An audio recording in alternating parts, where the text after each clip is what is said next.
Hey everybody, welcome to Big Dumb Monsters. I'm Nick, And I am Chris. and this week we watched Swamp Thing, so you don't have to. You make my heart sing. You make everything. Groovy. No, it's really not that bad of a movie. Well, it is, but Yeah, it's I it's will that say, weird middle ground. yeah, it is not quite like fully like you're gonna laugh your ass off enjoyably bad, but it's enjoyably bad. You can get through it if you Yeah. got a little bit of grit and detederation. Yeah.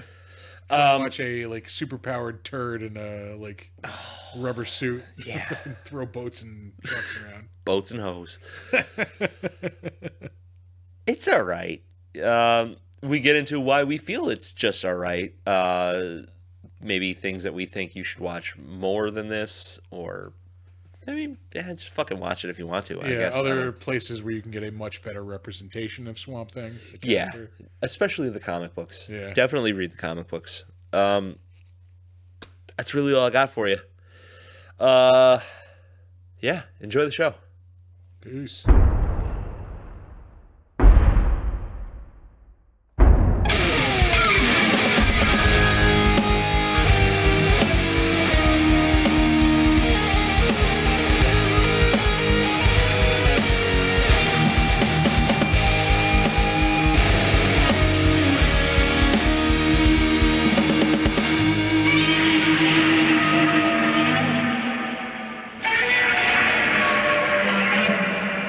Man, 80s PG. I miss 80s PG. I will start off by saying I was allowed to watch this movie freely as a kid. I do not remember there being that many tits in this movie. And I have the reasoning why. Okay, all Yep, right. that'll come up later. Oh, all right.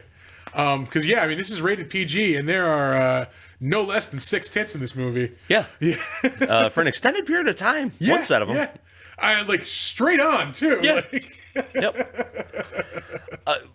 Okay, I get. Look, it had an initial PG release with those cut out. okay. But why is it still rated PG on Tubi? Yeah.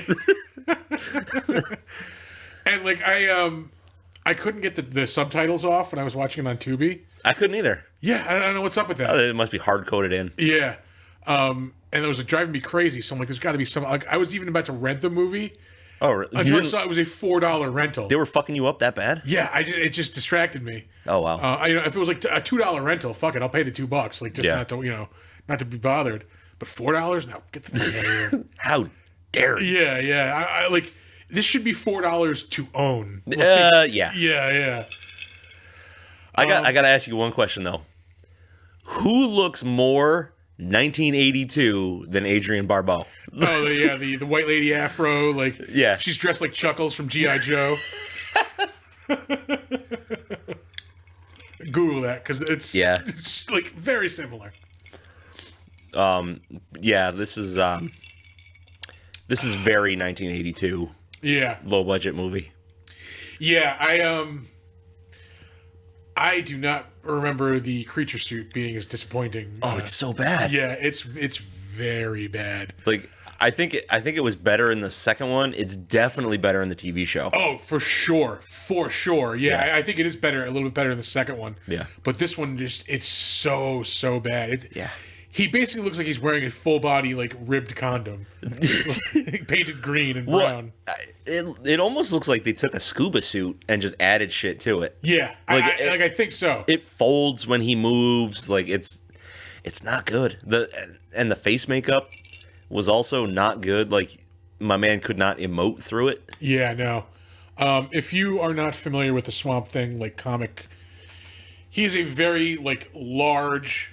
Like, well, he can like change his size, as needed, but like, Yeah. generally he's a very large, like hulking fucking beast. Yep. Where this is just like a very like skinny dude with like chicken wing shoulders and like, just in a rubber suit. Yeah. Yeah, They did the character dirty. Really, like they like. I think what they were trying to go for was like an Incredible Hulk type of ripoff because I think that was definitely still like going on at the time. 'Cause I remember The TV show? Yeah, Yeah. because I remember watching that when I was a kid. I want to say that was late 70s. It's like late 70s Into, into like, the 80? early 80s. Maybe like 83.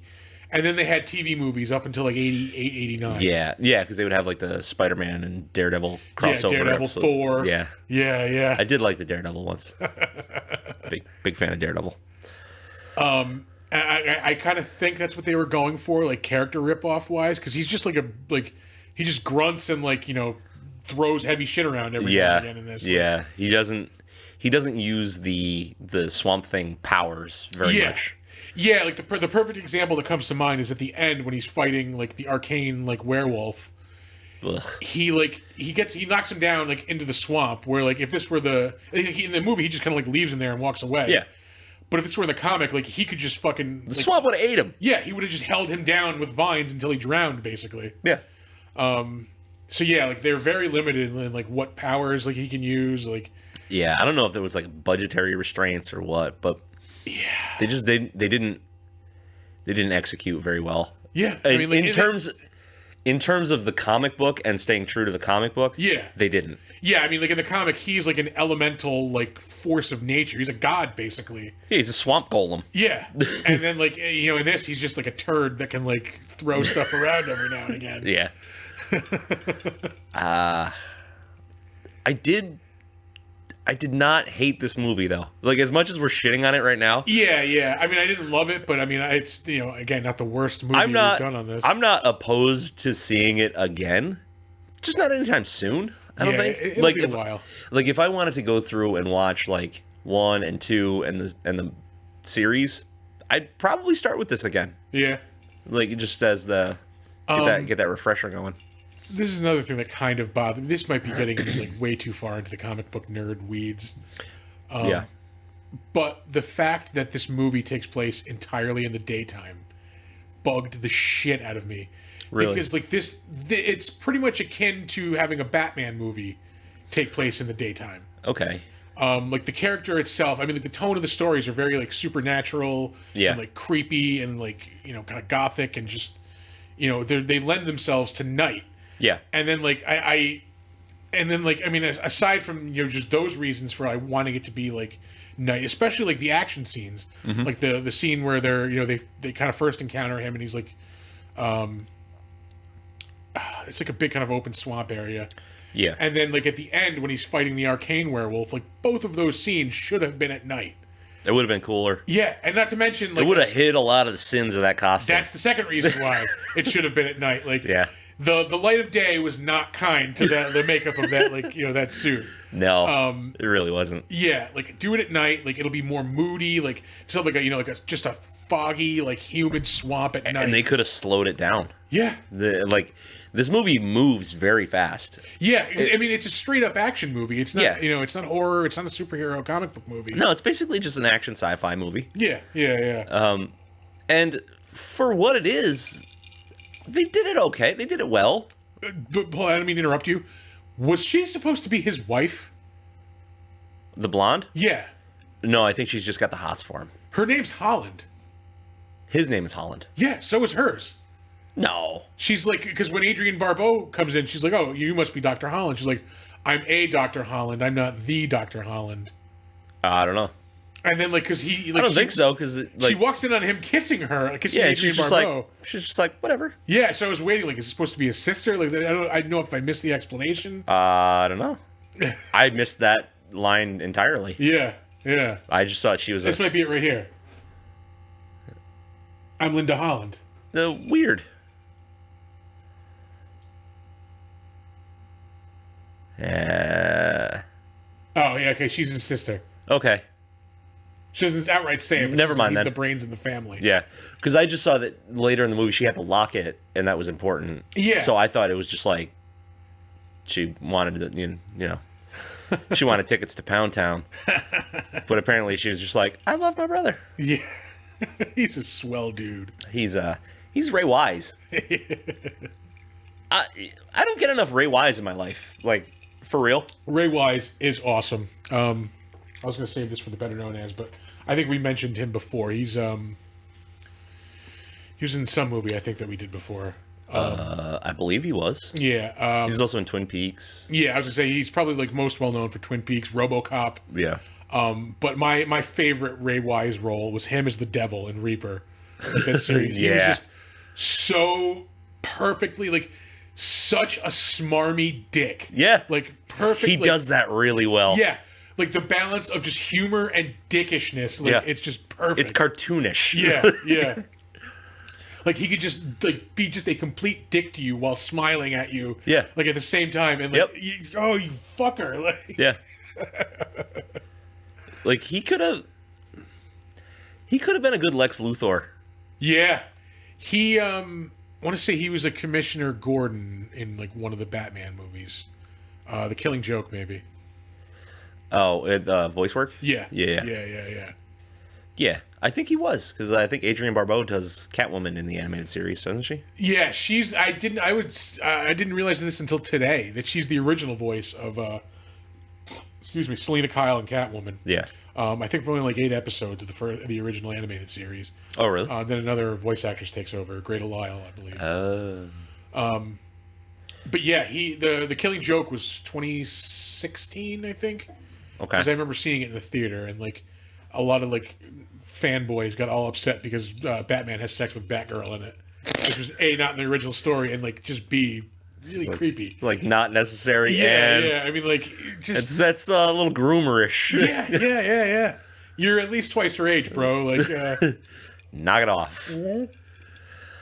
Man, yeah, there are so many dingable things in this movie. oh my god! Like, yeah. the list is infinite, but probably one of the worst offenders is the stereotypical camouflage that these guys are wearing, especially I forget his name, but the one who gets turned into the rodent creature later, Bruno, Yeah. where he's just got the sticks stuck in his fucking hat. They like have like crowns of like branches. like you have to know that that's not what camouflage looks like. You have to know. I was gonna say, like, even like the later Swamp Thing comics, he has like a crown and like horns that Yeah. kind of look like that, but looks way cooler. Like than like Yeah, just a because- bunch of branches like strung Because around that's not like random goonery. Yeah. Like, he's just like so lame. I did not know that this was a Wes Craven film until I started it. I didn't know that until recently, like within the past few years. Yeah, that is a very shocking fact. Yeah. This is pre-Nightmare. Yeah, this is 82, so 2 years before Nightmare on Elm Yeah. Street. He probably started work on that like right after this. There might have been something in between. We'll get to There that. might have been something in between, but I know that he started working on Nightmare while he was working on this. Okay. I think that's a trivia fact that I skipped over. Okay. So I'm good to talk about it here. That's not for a later segment. That's Yeah, I mean, timing-wise, totally- like 82, totally like fine. 84. Yeah, and after he did this, he thought he was done. Like, he thought he was washed up. I had this for the Better Known As, but I think he directed a porno. Wes Craven? Yeah. Under the name, like, Abe something, like Abe Savage or something like that. That's amazing. Yeah, well, we'll get into that later. We'll go back to that. Yeah. I mean, Last House on the Left was almost a porno. Let's stop jumping segments. Yeah. Uh, Let's see. Like, I mean, Adrian Barbeau, like, her white lady afro is so bad. yeah. In the one scene where she's running from, like, Ferret, I think the one And she guy jumps is- in the water? No, she ducks down into the grass, but, like, her afro is visible above the grass. Like, and they're like, oh, there she is. There's one scene where she jumps into the water. She jumps off the boat, I think it was. Yeah. And her hair just goes boom, pin straight. And then then she's getting out of the water, and then she's got just like the coiffed fucking fro. It's really bad. Like Sigourney Weaver pulled it off. For a while, like well into the 90s. Yeah. Adrian Barbeau, man, like you're right on the line. Like it's almost unacceptable. I honestly thought she had been around longer than she actually has been. Oh, Her really? first movie is like 1976. So I mean, like at this point, Jesus. she's been acting for 6 years. Yeah. You know, like that was kind of crazy to me. Yep. And these people look like they're, I don't know, 45. They're probably what, like 30? Yeah. Yeah, 30 looked a little different back then. Yeah, it's probably all the unfiltered Pall Malls and St. Ides. Oh, man. Woof. What a different species of people. Yeah, this was just like... They had all the phony sci-fi shit in the labs. Yeah. Like, it works for this movie. If this movie was a little more serious, it would not. No. And I don't know if they're leaning into some of the camp in this, or if it's that incidental, like, they just made it kind of bad thing. Like, honestly, like, I think there's a little of both. Yeah. I was gonna say it's probably the second one. Yeah. I just thought this whole like research setup was very weird. How they basically have 2 doctors and then like a dozen mercenaries hanging out. Like, Yeah. it's a swamp, not Beirut.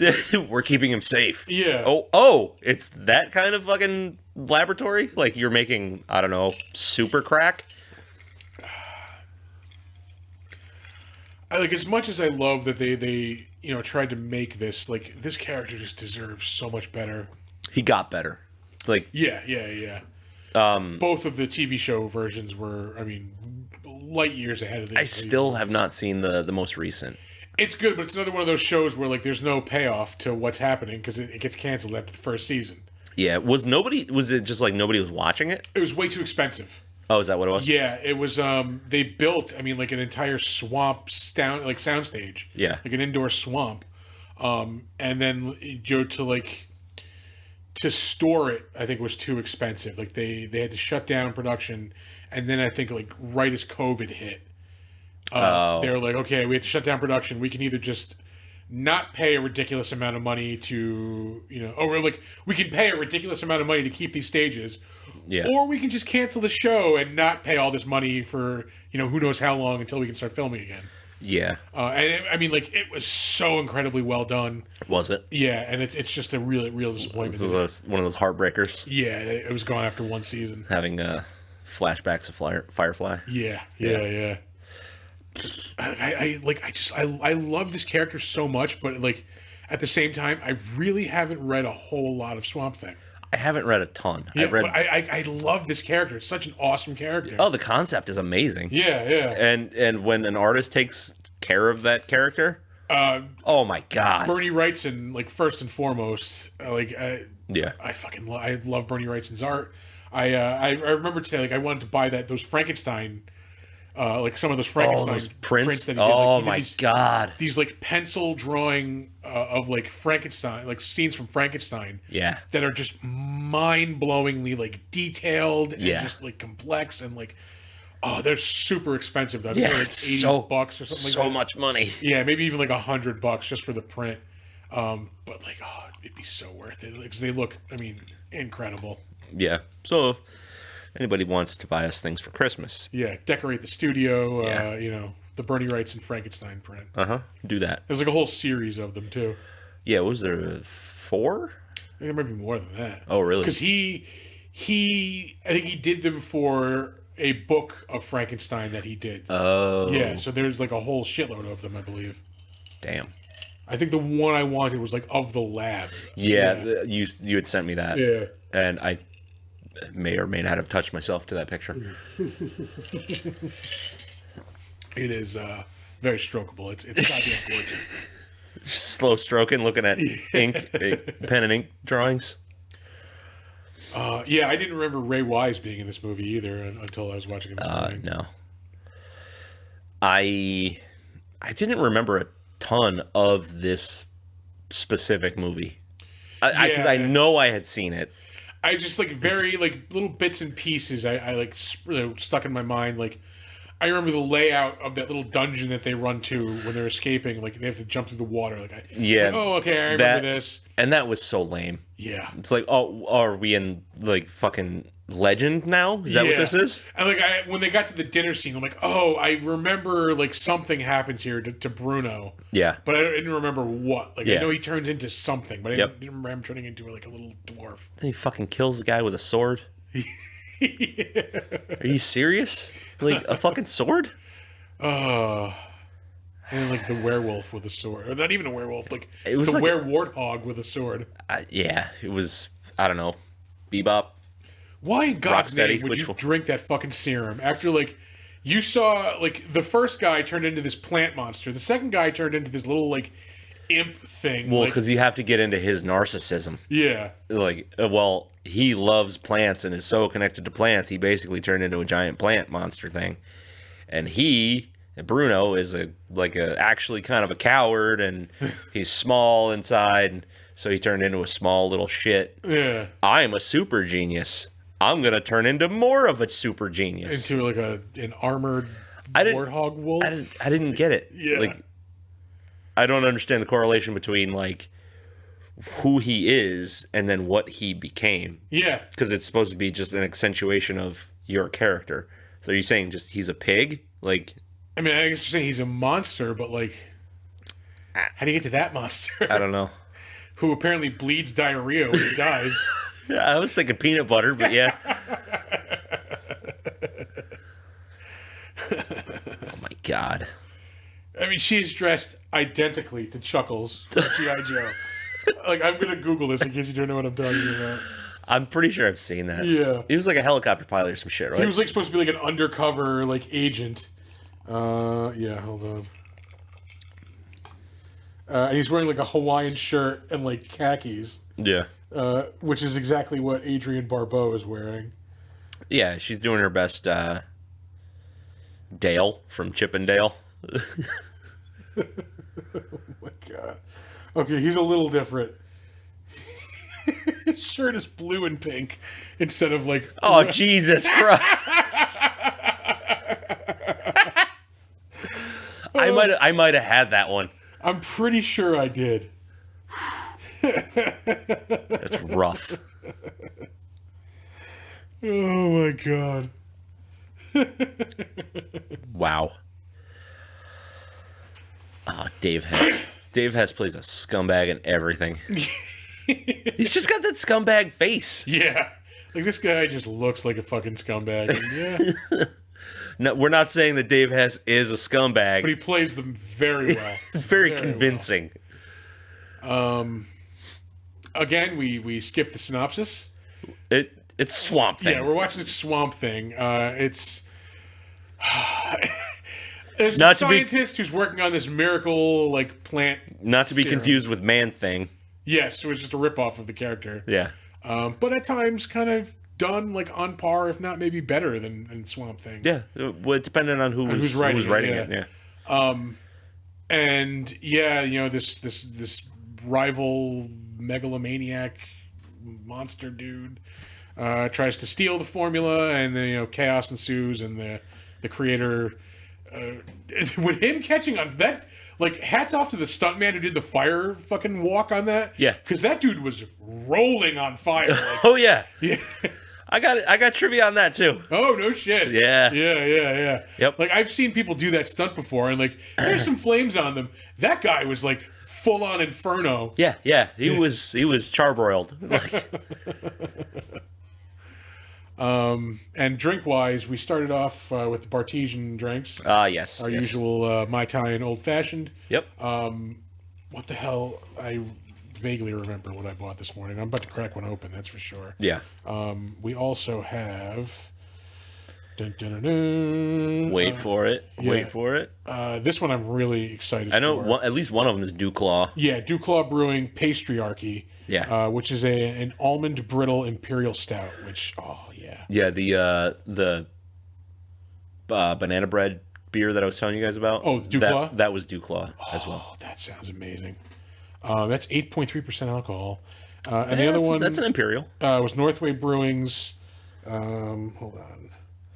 Bark Eater Chocolates Chocolate Cherry Stout. Yes. Yeah, which also sounds really That's very enticing. good. Yeah. So that's what we're drinking tonight. Yep. Here's the fire scene. Like, this dude is Oh yeah. fully on fire. Yeah. It's like catastrophically on fire. Yeah, like, guys, this isn't a stunt anymore. Yeah. Like, The front of him is on fire too. Like that's normally he's like full on Human Torch. yeah. Like, not gonna lie, like that's a fucking impressive stunt. Yeah. in a movie that is not impressive. This guy's running out with a crown and Fucking sticks in his hat. thorn. Yeah. Who is your favorite character in this movie? Oh, God. I mean, that's tough because like there's a lot of like just crappy characters. Oh, there's one character that just really it really touched me in my soul. Oh, no shit. Yeah. I mean, Ray Wise is usually my favorite character in everything, but like Alec Holland is kind of a doofus in this. Yeah. I might have to go with Arcane by default. Really? Just because the dude's got this fucking ballin' ass mansion. You know, He was cool. He was a cool villain. that Cadillac limo was fucking awesome That too. was pretty sweet. But I mean, he's a dumbass for taking that formula. Yeah. My favorite character, Jude.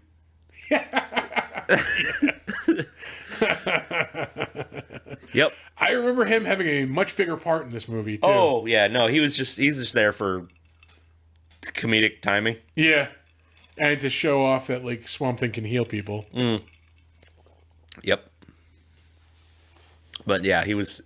And I'm always a fan of that. Like, I mean, he's not. What's the word I'm looking for? He's not like the side man, like kind of funny, but the things that he comes out with, it's just like, and the timing of it is it's necessary in this movie because otherwise it's just moving too fast and it's kind of a slog at the same time. Yeah, I was gonna say like, this movie did like move pretty quickly, but at the same time, I got bored as hell. Yeah. Like in the middle of the movie, like up to the end, basically. And I think it's because the pace stays the same through the whole thing. Yeah. It's just boom, boom, boom, boom. Yeah. And like 45, 50 minutes in, I'm just like, I'm prying myself away from my phone, basically, like trying to pay attention. You're not missing anything, though. And I'm like, and when I miss something, I'm like, I'm not going back to that. Like, I'm not rewinding. This was weird to me, where he takes the necklace and then puts it on the tree. That was weird. What the fuck has that got to do with you at all? Yeah, well, aside from that, like if you're, I mean, these guys are like professional mercenaries or whatever. Yeah. They want to leave as little evidence as possible. Yeah. That goes from making it look like this could have been an accident, like something blew up, like a gas tank or something, to like, okay, this was definitely staged, like somebody put this here. Yeah. Like something's up. I don't get it. Yeah. I don't know. All right, so you got to throw a number at this movie. Yeah, I'm going to go with I was originally thinking 3, but I think I can bump it up to a 4. Yeah. I was going to say, like, three's a little harsh. Yeah. It's exactly why I went up to the 4. Like, I think I'm just, we're spoiled with modern convention, basically. Yeah, I mean, if you're looking at this through just a critical eye, I guess maybe a 3 is all right. But, like, if you take into account the fact that it's not a terrible movie, it's just kind of terribly made. Yeah. Which is a weird thing to say and think about, but if you get it, you get it. Yeah, I mean, we've said this before. It's got the bones of a good movie, basically. Yeah. So, I mean, I would say 4.5. 4.5 sounds fair to me. Like, there's just so many dingable things. Like, the effects, first and foremost. Yeah, the camera work's a little shoddy, too. Like, there's weird shaky cam shit going on, which I guess you get when people are trying to be like, oh, you're in the middle of the action, kind of shit. But it always just throws me off. Yeah. And then you've got David Hess just being a scumbag. God, he's so hateable. He's just so hateable. And it's fine because that's the character he plays all the time. So it's not like I'm going like, man, David Hess played a great fucking guy in this movie. This was so stupid. I just remembered this. Arcane basically like kills the guy who's supposed to be in charge of security, and like there's a reveal like Mission Impossible style. Yeah, like, where he pulls the mask off. Yeah, the mask. Yeah, and he's like, I was him the whole time. I eliminated him. He even says, "I eliminated him." Yeah, he Scooby-Dooed himself. Yeah, and then like 2 scenes later, Adrian Barbeau calls that character. Yeah, and like, oh, hold on, we'll put you on with him, and like, not thinking like, oh, I just heard him say how he killed him, and that was so stupid. And of course, it goes right to Arcane. Yeah, continuity. Yeah. Ugh. So yeah, I'm pretty firm on that 4. Yeah. I'm gonna pause for a moment and grab a beer. You want anything? Ooh, pause for the cause. Yeah, grab me. Yeah. Which one do you want? Ooh, I'll take a cherry. I think I'm gonna go with the almond roca or whatever the fuck it is. All right. Moving on. You ready for trivia? Let's do some trivia. Let's do some fucking trivia. Trivialize me, Captain. Not to bother you with trivia. I used to think they were kind of trivia. Let me open up my email here. That's right. I go through and I figure out all these facts and then I email them to myself because I am a caveman. See, I have the luxury of just calling the shit up that I need earlier in the day and leaving it on the computer because the studio's in my house. I will say we are enjoying a much more expanded, like luxury, spacious studio today. Yeah, it's nice. A couple of things got moved around. Yeah, it's goddamn nice in here. I can wheel backwards in my chair. So much room for activities. Those activities take up no more space than they did before. Yeah, but same activities. Yeah, got a little bit of breathing room though. All right, you ready? let's do it. Let's do some trivia. Music composer Harry, that's a name. Manfredini, I think. Manfredini, yeah, nice. Thank you. Had previously composed the music score for Friday the 13th and Friday the 13th Part 2, as well as their later sequels. So he did a bunch of those. With his score for this film containing multiple similarities to the theme music from those films. Okay. So my man has a style. Yeah. This is what you're telling me. Doesn't have a great range. Yeah. Is what we're trying to say. I mean, that's how you get a style, though. Like, honing in on what you're good at and perfecting it. yeah, like, you know a Danny Elfman score when you hear one. Oh, yeah. You know? Like, There's going to be like a bum, bum, bum, bum, bum, bum, bum, Yeah. bum, bum. Yeah, like, yeah. It's just a thing. Stuntman Anthony Cicere, who also did the Freddy burn in A Nightmare on Elm Street, taught himself how to do it by trying various chemicals on himself around the family swimming pool and setting himself on fire. So he is a fucking nutcase. Lunatic. That does not sound safe. No. That's how Kane Hodder fucked himself up. Like, he's No all... shit. Yeah, he's burnt bad. Not to mention jumping into chemical-filled water can't be a good idea also. I would assume that if you get a bad burn and you jump in a chlorinated pool, it's not going to feel great. Yeah. I almost fucking... This is like, Jesus, like 30 years ago. Because we had a pool in my backyard when I was a kid, like an shitty above-ground pool. Yeah. And I, me being the fucking low man on the ladder, had to go like take care of the pool, in the summertime. So I was out there one day, like I had to change the chlorine tablets, like put new ones in. Yep. And like I've done it like dozens of times before with no incident. And I just opened this chlorine thing, and like a punch in the face, like the fumes came out, and it dropped me. Yeah. Like to the deck of the pool. Yeah. Yeah, chlorine gas is not okay. Yeah. I was a little fucked up after that for like a couple minutes. That explains a few things. Yeah.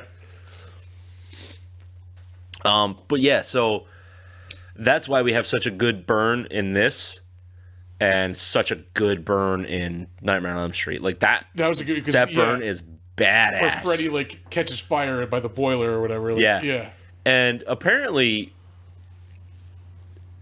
he was just very nonchalant on the scene of Nightmare on Elm Street doing that burn. He was like, yeah, so it's going to be about 10 seconds or so, and then I'm going to drop to the floor and put me out. And then he ran around for like a fucking minute. Yeah, I mean, he runs for a fucking good distance like, in this. And it's got to be like a good 50 feet from the door of like the building where he's in. Oh, at least. Until the end of the dock. Yeah. When he jumps in the water. And that's his second full burn. It's because they did He can do an interior one too. They did the interior, and then they did the exterior. And like, think about this also. Like, he can't breathe while he's doing that. No. So he's running at full speed, like a good distance, while not breathing and being on fire. Yeah, probably blind too. Yeah. Fuck. I couldn't do that for a living. Fuck no. Let's see here. By portraying Swamp Thing in this film's sequel, return of Swamp Thing in 1989, actor stuntman Dick Durock became the first person since Christopher Reeve in the Superman films to reprise a DC superhero role. Durock also played the character in the television series Swamp Thing in 1990. Yeah, I didn't know that until earlier today. Yeah, I'm remembering a Swamp Thing cartoon. Was there a cartoon? I know there was a kids' toy series. I'm pretty sure you're right. I could have swore there was a cartoon. There was a toy line based on it, I think. Yeah. I think you're right. Because I know I had some of the toys. Yeah. I'm pretty sure that there was a cartoon. I am almost positive there was. Yeah, because it was on at around the same era as like Toxic Avengers. Yeah, we're gonna have to look into this. We're gonna have to look at it. Yeah, because now that you mention it, like I do remember that. There we go. Yeah, but now I'm really curious to go back and watch the second movie and the TV show. Yeah, I do kind of want to watch the second movie. Yeah, I never watched the TV show. Oh, really? As much as I was into this, like it just didn't. I think I watched the first couple episodes and then just kind of like lost interest. I used to watch it all the time as a kid. I saw the show way more than I saw any of the movies. Oh, see, I was a bigger fan of the movies when I was younger. Yeah, I want to say that was a USA show. Yeah, Yeah, for sure. Fucking USA, man. They were such. Their Friday night used to be good. Fucking banging. Good shit. Like Swamp Thing, Duckman. There was another cartoon like opposite Duckman. Wasn't there? The Critic, I think, was USA, wasn't it? It was originally on Fox, but they might have been doing the reruns on USA. Yeah. Duckman was on there. I want to say they would show The Tick too. I don't remember. I don't think The Tick started on USA, but I think they showed it on Fox. USA. Yeah. They showed it on USA. Yeah. Because it was on Comedy Central for a while too. Yeah. Man, USA was so good. Up All Night. Yeah. That's a show that I really miss. Like that's because we've talked about this dozens of times. A million times. Yeah. There's something just for me like the randomness of like a cable movie. Like you like just that I'm not picking the movie. It's just being like, here's a movie. Yeah. And like it might not be something I would normally pick. Yep. And even though it is like chopped up and edited, it's still enjoyable. Like, and you never knew, especially Up All Night, you never knew what you were gonna get because they would show everything from a B-rate garbage horror movie to like A-lister movies, but then you everything see, in between. Weird like horror trauma movies like Class of Nukem High. And Yeah, stuff like I'm that. pretty sure I saw Black Roses on Up All Night at one point. And then like I just you had 2 nights in a row, different hosts. You had Gilbert Gottfried on Fridays and then Rhonda Shear on Saturday. Yeah, or vice versa. I think Rhonda Shear was Saturdays. Yeah. But like you would also get like just off the wall shit. Like they would show like the old '60s like beach movies. Yeah. And then there was just segments in between with either Gilbert or Rhonda. Yeah, some interviews and some weirdness. I miss that shit, man. Like I miss the randomness of old TV. Yeah. They really need to bring. I mean, you've got all the basic shit. I mean, like I said, I said this a couple episodes ago. They do this. They basically do the same thing now. It's just all superhero movies, and then there's no hosts to them. Yeah. Like just shell out a couple extra bucks to get some comic or somebody to just do intros and like interstitials on these, and like you don't have to fucking shell out big money for these Marvel movies. Like I will watch fucking shitty B comic book movies and horror movies from like the 80s and 90s. Like 100%. Yeah. Like I need that thing to look forward to because like this, normal syndicated TV right now is not good. Yeah, no. Like there are no shows that I need to watch. I have full access to everything that could possibly be shown. Yeah. I don't give a shit about any of it. Yeah. Look, I don't have an event. Like I don't have that weekly like I gotta get home. I gotta watch this fucking shit.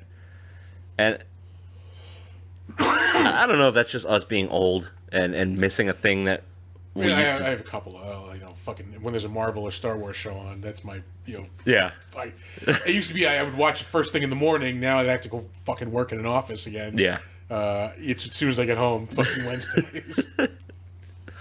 I will say, fucking side note, I know we're not in the crapshoot. Yeah. Fucking Moon Knight Holy shit, dude! Really? I know you're off the superhero train. I am. Watch the first, if not the first 2 episodes of Moon Knight, because that's all that's out right now. Okay. It is a very horror-y vibe show. Yeah? It is a... It's a 6-parter, right? Yeah. Okay. It's very, like...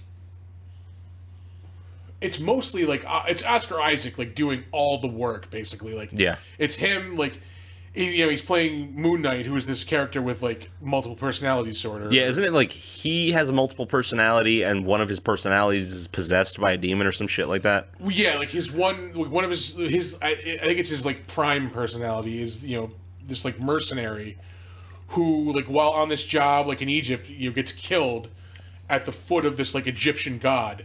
Okay. And then, like, in his dying fucking moments, like the god like resurrects him as his like avatar on Earth. Okay. Which we haven't even gotten that far in the story yet. Like, it's mostly just about him. Like, he's this little, like, they're basically going, like, they're doing like the basic bones of the comic book story, but doing things like complete opposite. Okay. Just to make it work in a shorter format. Yeah, I guess maybe to give Oscar Isaac a little bit more to do acting wise. Yeah. Because, like, in the comics, like, his main personalities are Mark Spector, who is this mercenary and is also Moon Knight. And then Stephen Grant, who's basically his Bruce Wayne, because Moon Knight is kind of Marvel's Batman. Yeah. And like he's the Playboy millionaire, yada yada yada. But in the show, Stephen. Hold on, are you gonna tell me that Marvel ripped off DC characters? Believe it or not, DC has ripped off Marvel too. Yeah. Yeah, here and there. Not quite as much. Yeah. But like in the show, like Stephen Grant is just like this little weak, meek little dude who's just spineless and just this like piece of shit. Yeah. And then like I don't want to like give too much away, but it's him basically just fucking coming to grips with the fact that he has like multiple personalities and like they're doing something that like normally I think would have pissed me off because they do what they did in No Country for Old Men, where there's about to be this bloody fight. Oh, it all's going to happen off camera, and then we're going to come back to it at the end. Yeah. But it works because, like, it's him giving up the personality, like, to somebody else. Okay, so you're following him specifically. Yeah, the show is following him, so you get there's like missing. So that's actually pretty clever. Yeah, it works. All right. But then there's like the whole thing with like him seeing these visions of like this god, and then like these creatures like that are following. And he gets attacked by these jackal creatures, and like there's just this distinct like horror vibe to it all. Yeah. That is, if you give one superhero thing a shot, Moon Knight. Okay. Yeah. All right. That or the Suicide Squad. Either one of those, I'm telling you, you will enjoy. Yeah? Yeah. Okay. I just, I've been avoiding everything superhero like it's I mean, plague. I trust me, I am the biggest Marvel fanboy. I can understand why somebody would get tired. Like, yeah. Truth be told, they are the same movie a lot of the times. Yeah. The Marvel TV shows are so... They're just taking the TV shows and basically going, do whatever the fuck you want. Yeah. Like, so you have, like, WandaVision, where it's this weird, like, homage to, like, sitcoms and, like, old TV. I have been curious about watching that. That did seem fun and new and exciting. Yeah. I just haven't gotten around to it yet. It definitely was. And then you have Falcon and the Winter Soldier, which is the Lethal Weapon, Lethal Weapon with, fucking superheroes. Yeah.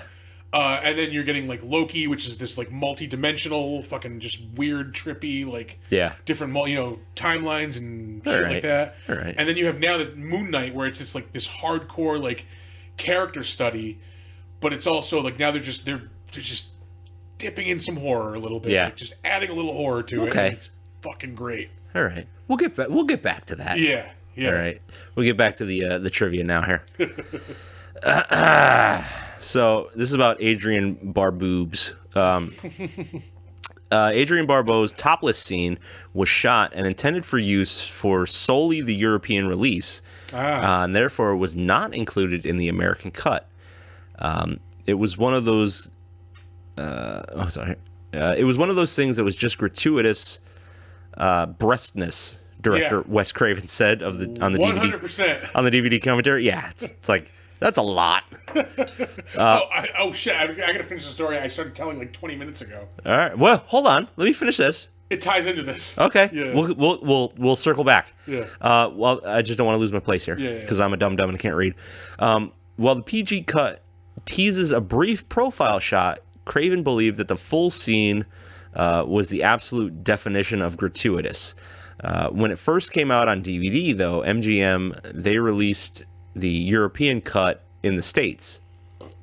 DVD commentary moderator Sean Clark said, once it was discovered, they immediately recalled it. According to Clark, MGM contacted Barbeau to see if she would just sign off on the mistake, but she refused, citing the terms of her contract. All right. I started talking about why I almost rented this movie, the subtitles. So I was looking for another place to watch it, and I found it on YouTube. Mm-hmm.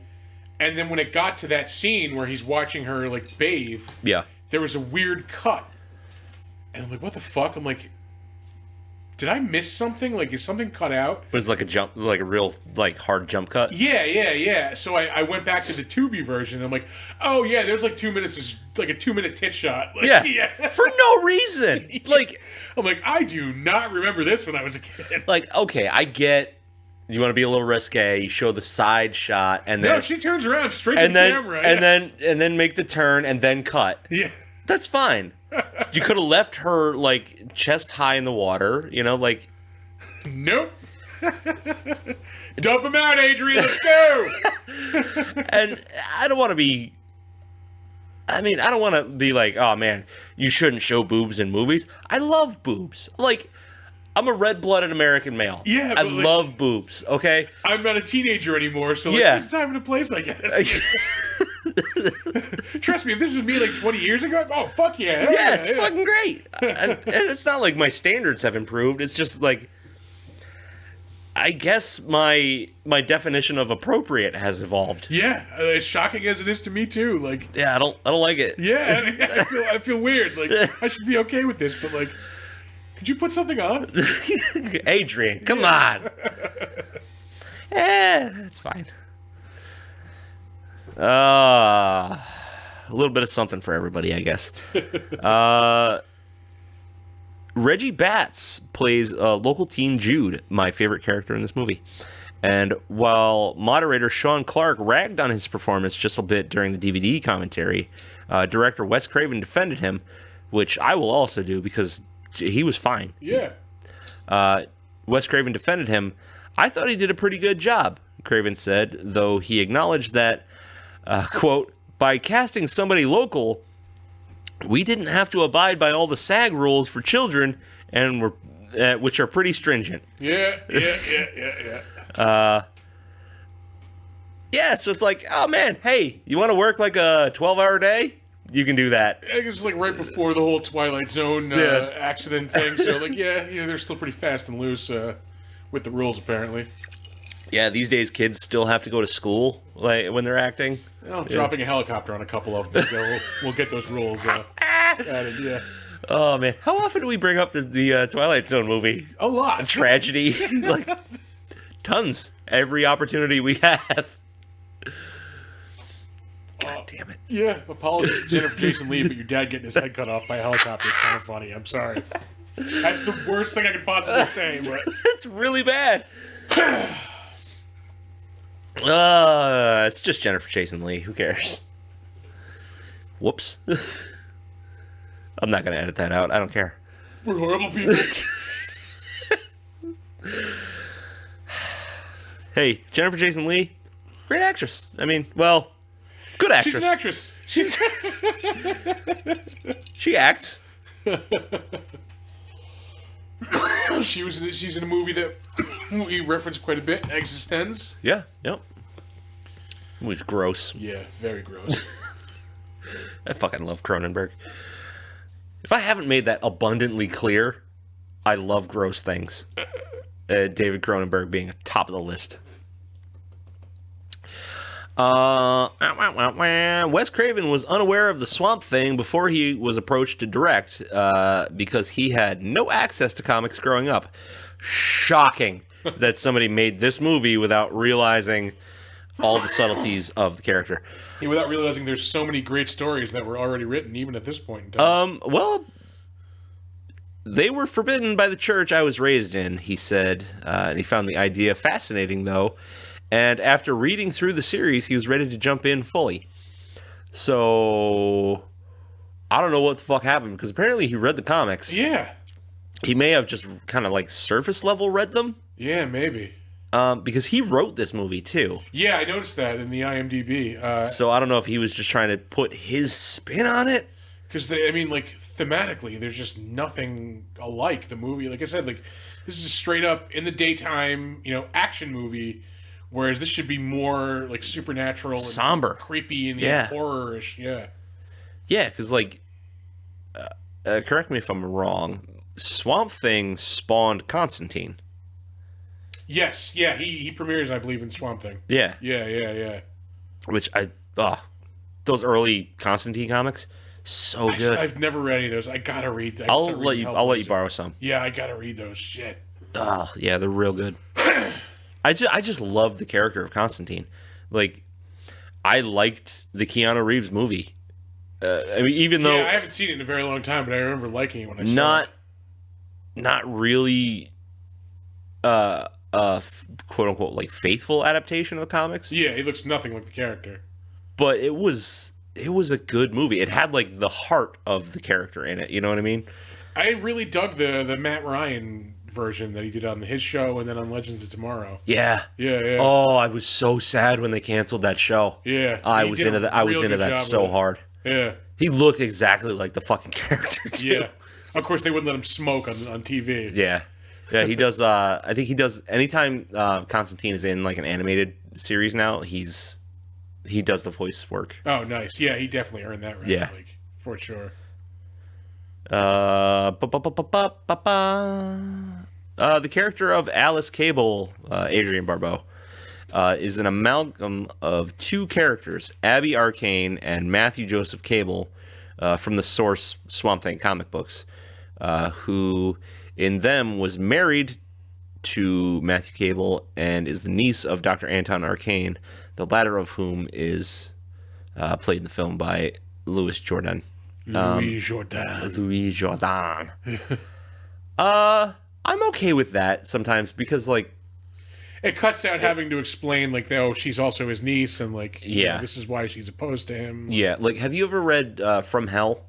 No, I need to read that also. Oh, I'll let you borrow that too. Oh, that's a fucking chef kiss. Yeah, a graphic novel, like, fictionalization of the Jack the Ripper story. You know what? Like, everybody's like, oh, Watchmen, V for Vendetta. For me, From Hell is Alan Moore's fucking magnum opus. Let's not fucking sell short Alan Moore's Swamp Thing fucking work also. Yeah. I have one of his, like, I think the first, like, trade paperback of all his stories. Yeah. But in From Hell, in the movie version, Johnny Depp's character is an amalgamation of two characters from the comic book. So, like, I get it. Like, it cuts down on the amount of people per scene, and backstories, blah, blah, blah. Like, if you do it right, it's totally fine. Yeah. I don't think they did it quite right in this one. They didn't do a lot of things quite right in this movie. This is that scene I was talking about before, the boat scene, where, like this should just be, like, I realize it has to be during the day, like, at this point, because they can't really, like, if they made it a night scene at this point in time, like, they just have to put a blue filter and, like, it would look weird. Yeah. But they should have figured out a way to do this at night. Yeah, I mean, this is almost like people hunting fucking Sasquatch at this point. Yeah, it's like a scene out of the A-Team. Yeah, it really does kind of have that. Yeah. It's like the same type of stunts, like, the boat, like, does that flip off the side? That cheesy fake camouflage stuff. Yeah, the camera behind all the reeds. And, like, that suit just does not look good. I mean, it doesn't look good, period, but it looks even worse in the light of day. It's really bad. It's just a green, like, latex suit with vines on it. Just, like, add more texture to it. There's just... If they put a shitload of texture on it, and especially where it's naturally going to fold, it would have hidden so much of that shit. Use the fucking grass that they use for, like, model train sets when they build, like, the scenery. Like, well, that's like in the second one. They covered his ass in moss. Yeah. Perfect. like there's just so much flat blank latex, like Yeah. where there's just nothing on the suit. It looks weird and just they could have done it so much And it's better. loose. Yeah, Like, it's not, like, tight fitting. you were literally surrounded by like plants. Glue some plants onto it, like I don't like it. yeah. Oh, boy. So, you know what one of my favorite things is when IMDb will point out the use of a Wilhelm scream. Oh yes, absolutely. So I didn't even notice it while I was watching. at around the 55-minute mark, it is heard as Swamp Thing throws a thug out of his airboat. So right around where we are. And anybody that is unfamiliar, a Wilhelm scream is just like a public domain scream sound effect. Yeah, it's like You've heard, it's probably that right there. yeah, And it's a ah! yeah. Like, that's all it is. Yeah, it's you've heard the sound effect before because it's in I think all of the original Star Wars movies. Yeah. And I want to say it's in all the original Indiana Jones movies too. It's in a million movies and shows. Yeah, it's the same sound effect, and it originally was a guy named Wilhelm. Yeah. A German dude named Wilhelm. Yeah. Who originally recorded it, and like it's because it's just the perfect scream. Like they just use it over and over again in movies. Yeah. Side note, there is a punk band called A Wilhelm Scream, and they're awesome. And you should check out their song called The Horse. All right. Yeah. It's got a really cool bass line. The Swamp Thing costume led actor Dick Durock to take frequent spontaneous breaks due to heat exhaustion. Yeah, that could not have been comfortable in a fucking swamp. No. Especially because they were in, like... I think they were in South Carolina filming this, and it was like 90 fucking degrees all the time. Because I was gonna say it doesn't look like a Louisiana swamp. No, it wasn't. Because that's where it's like supposed to take place. It looks more like a northern area. Yeah. So that makes sense. Ben Bates, who played the villainous creature later in the film, actually, The arcane monster. yeah, actually flat out fainted during one scene. I believe it, man. Yeah, it looks miserable. Yeah.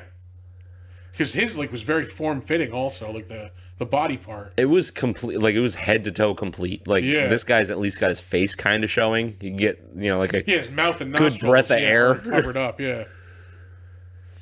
Yeah, the other guy just looks like, I don't know, the warthog god from fucking Princess Mononoke standing up.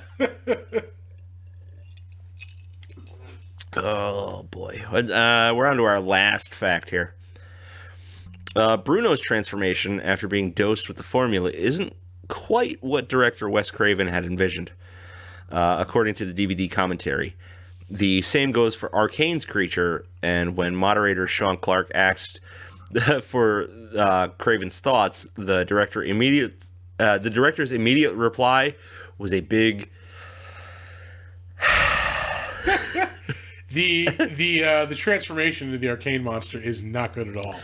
He looks like a meat puppet, like for a good portion of it. Yeah, it's not good. It goes back to we were talking about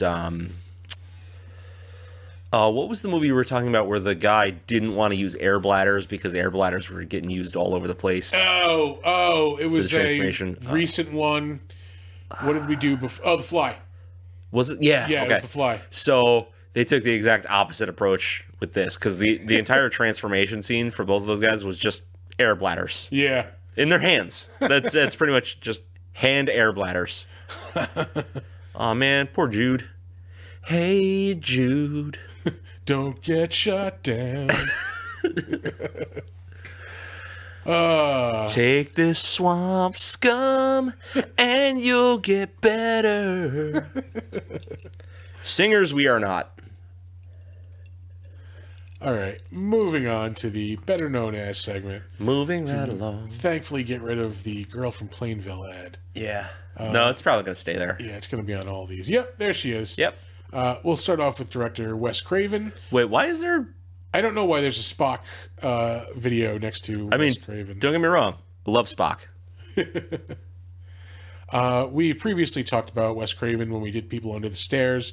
Yes. If you're even a casual fan of horror, there's almost zero chance that you haven't seen a Wes Craven franchise. Oh my god, such good movies. Yeah, I mean, until about 1995. Yeah, after that, after like the first Scream, it's well, that's one of the famous franchises, obviously Scream. Yeah, but he did Vampire in Brooklyn.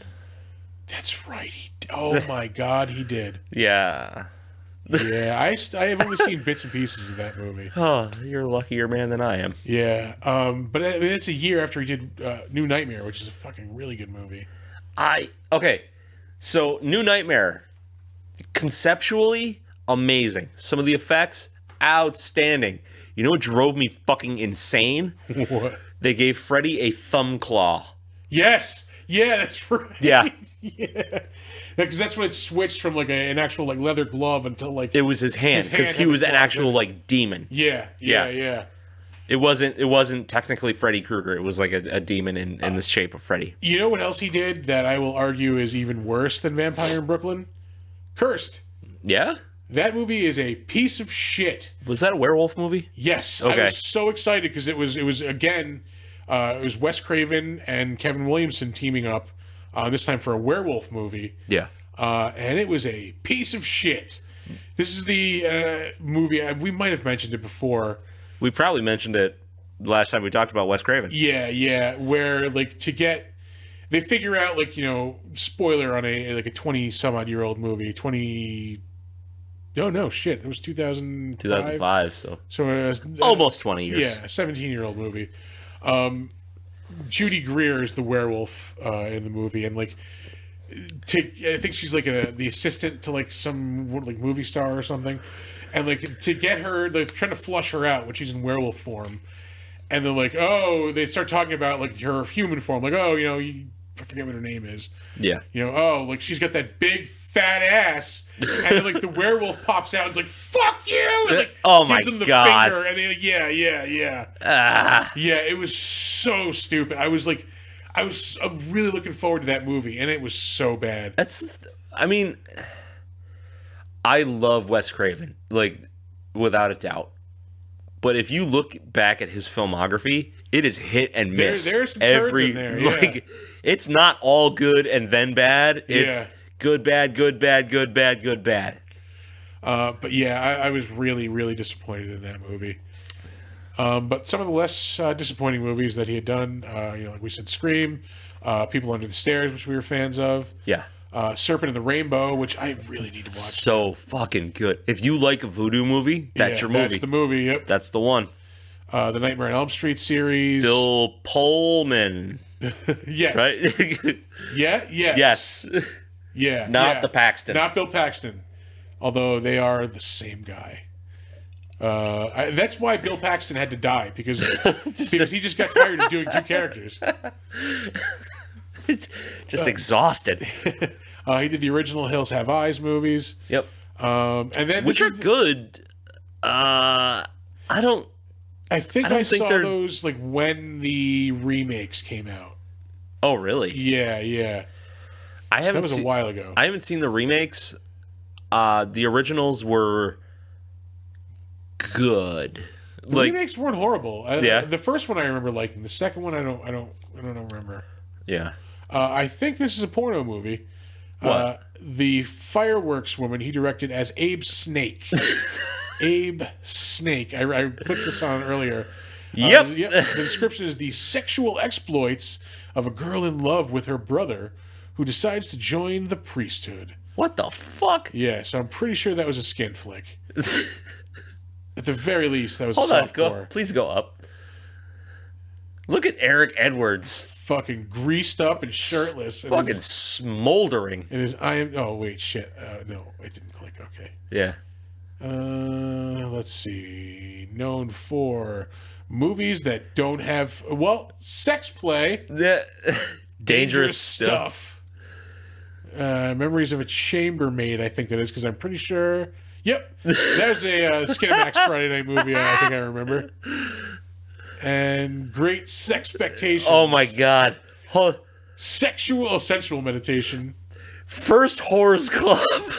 Big Tit Bondage 2, 3, and 8. So many unanswered questions. Holy fuck, they did 5 of them between 2001 and 2002.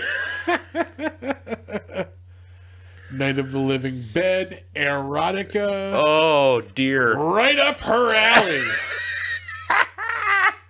This dude's filmography is amazing. The Horny Breast Hiker. Files. Sex Academy. A Pussy Called Wanda. That's amazing! Oh my god. We're not even going to be clever with it. They don't make movie titles like this anymore. Mirage 2, which somehow came out before Mirage 1. Oh, shit. The last X-rated movie 4. So they lied to you at least 3 times before that. Fucking Twin Peaks. Peeks. Oh, gross. Grandma Does Dallas. Oh, God. Holy shit. 4F dating service. Mystery of the Golden Lotus. I wonder if that's a real movie, because it's not parentheses video. Huh. Furburgers, home of the box lunch. Oh, this dude has the best filmography ever. Home of the This is another side tangent. When one of the many times in life when Chris couldn't help laughing inappropriately. I was like one of those like sexual harassment training seminars at work. Yeah. And like they throw up a video and like it's this girl who's been like working at a construction site, and then like she's like, one day I opened up my toolbox and there was a photocopied woman, a picture of a woman spread eagle naked, and somebody had written Rachel's lunchbox. Like, It's wrong to laugh at, but it's funny. yeah. Like, I'm sorry. Whoever wrote that was going for a laugh. Like, I can tell. I know it when I see it. Thanks for the memories. Slightly used. Gross. To lust in L.A. I think if I was in my local adult bookstore and I came across one called Slightly Used, I'd put it back. Oh. Ugh. Crocodile Blondie. Yeah. In all the right places. Oh, we need to do a podcast just on this dude's Oh, filmography. Jesus Christ. Sexaholics. I mean, that's pretty tame at this point. Wild Wild West. Wet Dreams. Gross Again. Gentlemen prefer ginger. Miami Spice.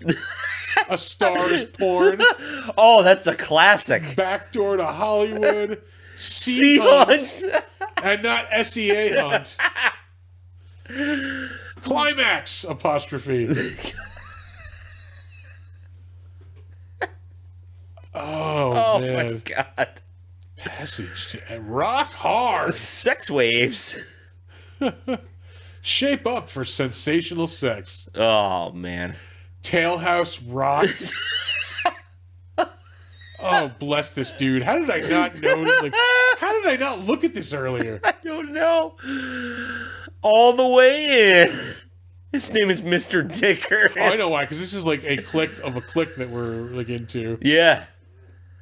Oh, Great Lust in the Expectations. Fast Lane. Yeah, it's again there. Photo Flesh. Sex Dance Fever. Holy Christ. This guy's going back into the 80s and you're only halfway through. Yeah, we're in 1984 and I've been like scrolling forever. Oh my God. Like, I can't stop scrolling at this point because there's been some fucking gems in here. Yeah. Well, that's the thing is like, when you're in the porno industry, you can sling dick in like 10 movies a year. Yeah. Easy. Yeah. Crank that out in like a weekend. Yeah. Cranking something out in the weekend. Tiddly. Oh my God, I have seen this movie. Taboo 2. No. Yeah. One of the first porno movies I have ever seen. From 1982? Yeah. I saw Taboo 2 probably 100 yards from where we are sitting right now. Yeah. Die. Yeah. Yep. We...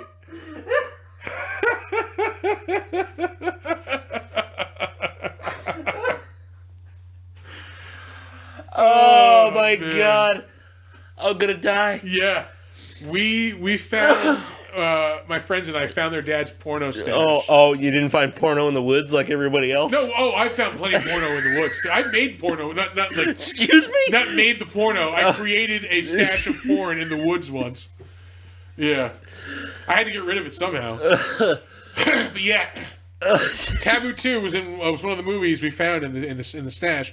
And it's a movie about a family that has sex with each other. You don't say. Yeah. I have seen Taboo 2. Holy shit. That is hilarious. Oh. No joke. I mean, like... My stomach hurts. Yeah, this used to be a forest where we're sitting right now. And like... Oh, really? Yeah. And, I mean, if these houses weren't here, you could see the house where I saw Taboo 2. Oh. Wait, have I been in the house that you have seen Taboo 2 in? No. Okay. You've been next to the house where I saw Taboo 2 in. That's fucking crazy.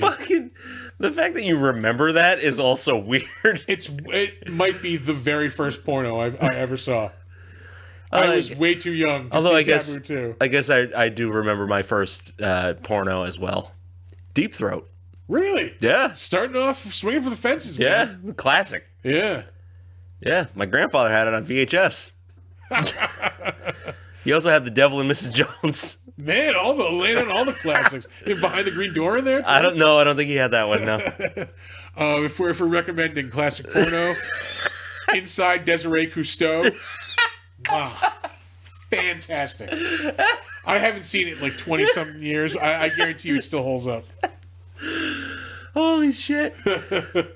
Maybe we should start like a classic porno podcast reviews. I think David Tell had a TV show where he did that once. Holy Christ. Ugh. Utterly fantastic. I still can't believe Taboo 2. That's amazing. All right, just go all the way to the beginning of this. Yeah, I can't. I gotta know where. Exotica. Oh my God. Robin's Nest. These just sound disgusting. More Than Sisters. Tigress and Other Man-Eaters. This is. Oh, Debbie Does Dallas. Man, another porno classic. Oh, the Pussycat Ranch. Pussycat. He's Billy the Kid in Pussy Ranch. Pussy Ranch. Just call it Pussy Ranch. Yeah. Oh, this is like the filthiest podcast we've ever done. Yeah. We're aiming for the bottom right now. Oh, that sounds even worse. Oh. Maybe that's the title of this one. Aiming for the bottom. Love in Strange Places is also a contender. Wow. Superman, Souperman. Gross. My erotic fantasies. You ever see that old Saturday Night Live sketch? Troy McClure. It's I think it's Phil Hartman playing Charlton Heston reading Madonna's sex book. Yes. Yeah. I like my vagina. I don't want to say pussy.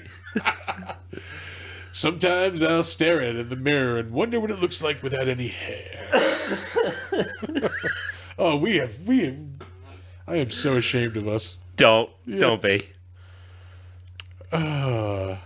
Sweet, sweet freedom. That's an actual movie, not just me commenting on the fact that we can say pretty much whatever we want. Yeah. Who's going to stop us? Certainly not the makers of French shampoo. Homage to WB. Anyone but my husband. Highway hookers. Slip up. Screw on the screen. What the fuck? This dude was just... We're still only in 1975. Ugh. I feel like we were in 1974 before. How are we, like, going backwards? I'm not satisfied yet. Badge 69. A Hard Day for Archie. The Clam Digger's Daughter. These sound disgusting. Fringe benefits. Organ juice. Sweet Rights sex. reserved. It's the actual rights reserved mark. Wow. Sweet 16. That's gross. Oh my god, the end. Not Whole. whole. And then he starts it off with, "Is there sex after death?" Director? Jesus Christ. Snow White and the Yeah. Last Tango in Paris. Not the actual Last Tango in Paris. The 1995 video of it. No, there's no way that this dude doesn't just direct porno. It's got to be. It's got to be like a. It's just butt sex. That's all. Just butt sex. Yeah. Slip of the tongue. Spread the Oh, wealth. he directed A Pussy Called Wanda 1 and 2. So he's a double threat at least. Yeah. I wonder if he wrote it. Anyway, we got to move on. Oh my god. This is officially filthy. Look at him. How am I still on it? Oh, because I clicked the wheel. You big greasy fucking. Ooh. Probably got like a fucking 9-inch crank. Moving on, Louis Jourdan. This dude was almost 100 years old when he died in 2015. He was 96, it looks like. Good God. yeah. 93. Yeah, 93. Sure. Yeah, 93. He is probably best known as the Bond villain in Octopussy, Kamal Khan. We literally I thought cannot he looked escape familiar. the word pussy in this podcast. No. Nope. Swamp pussy.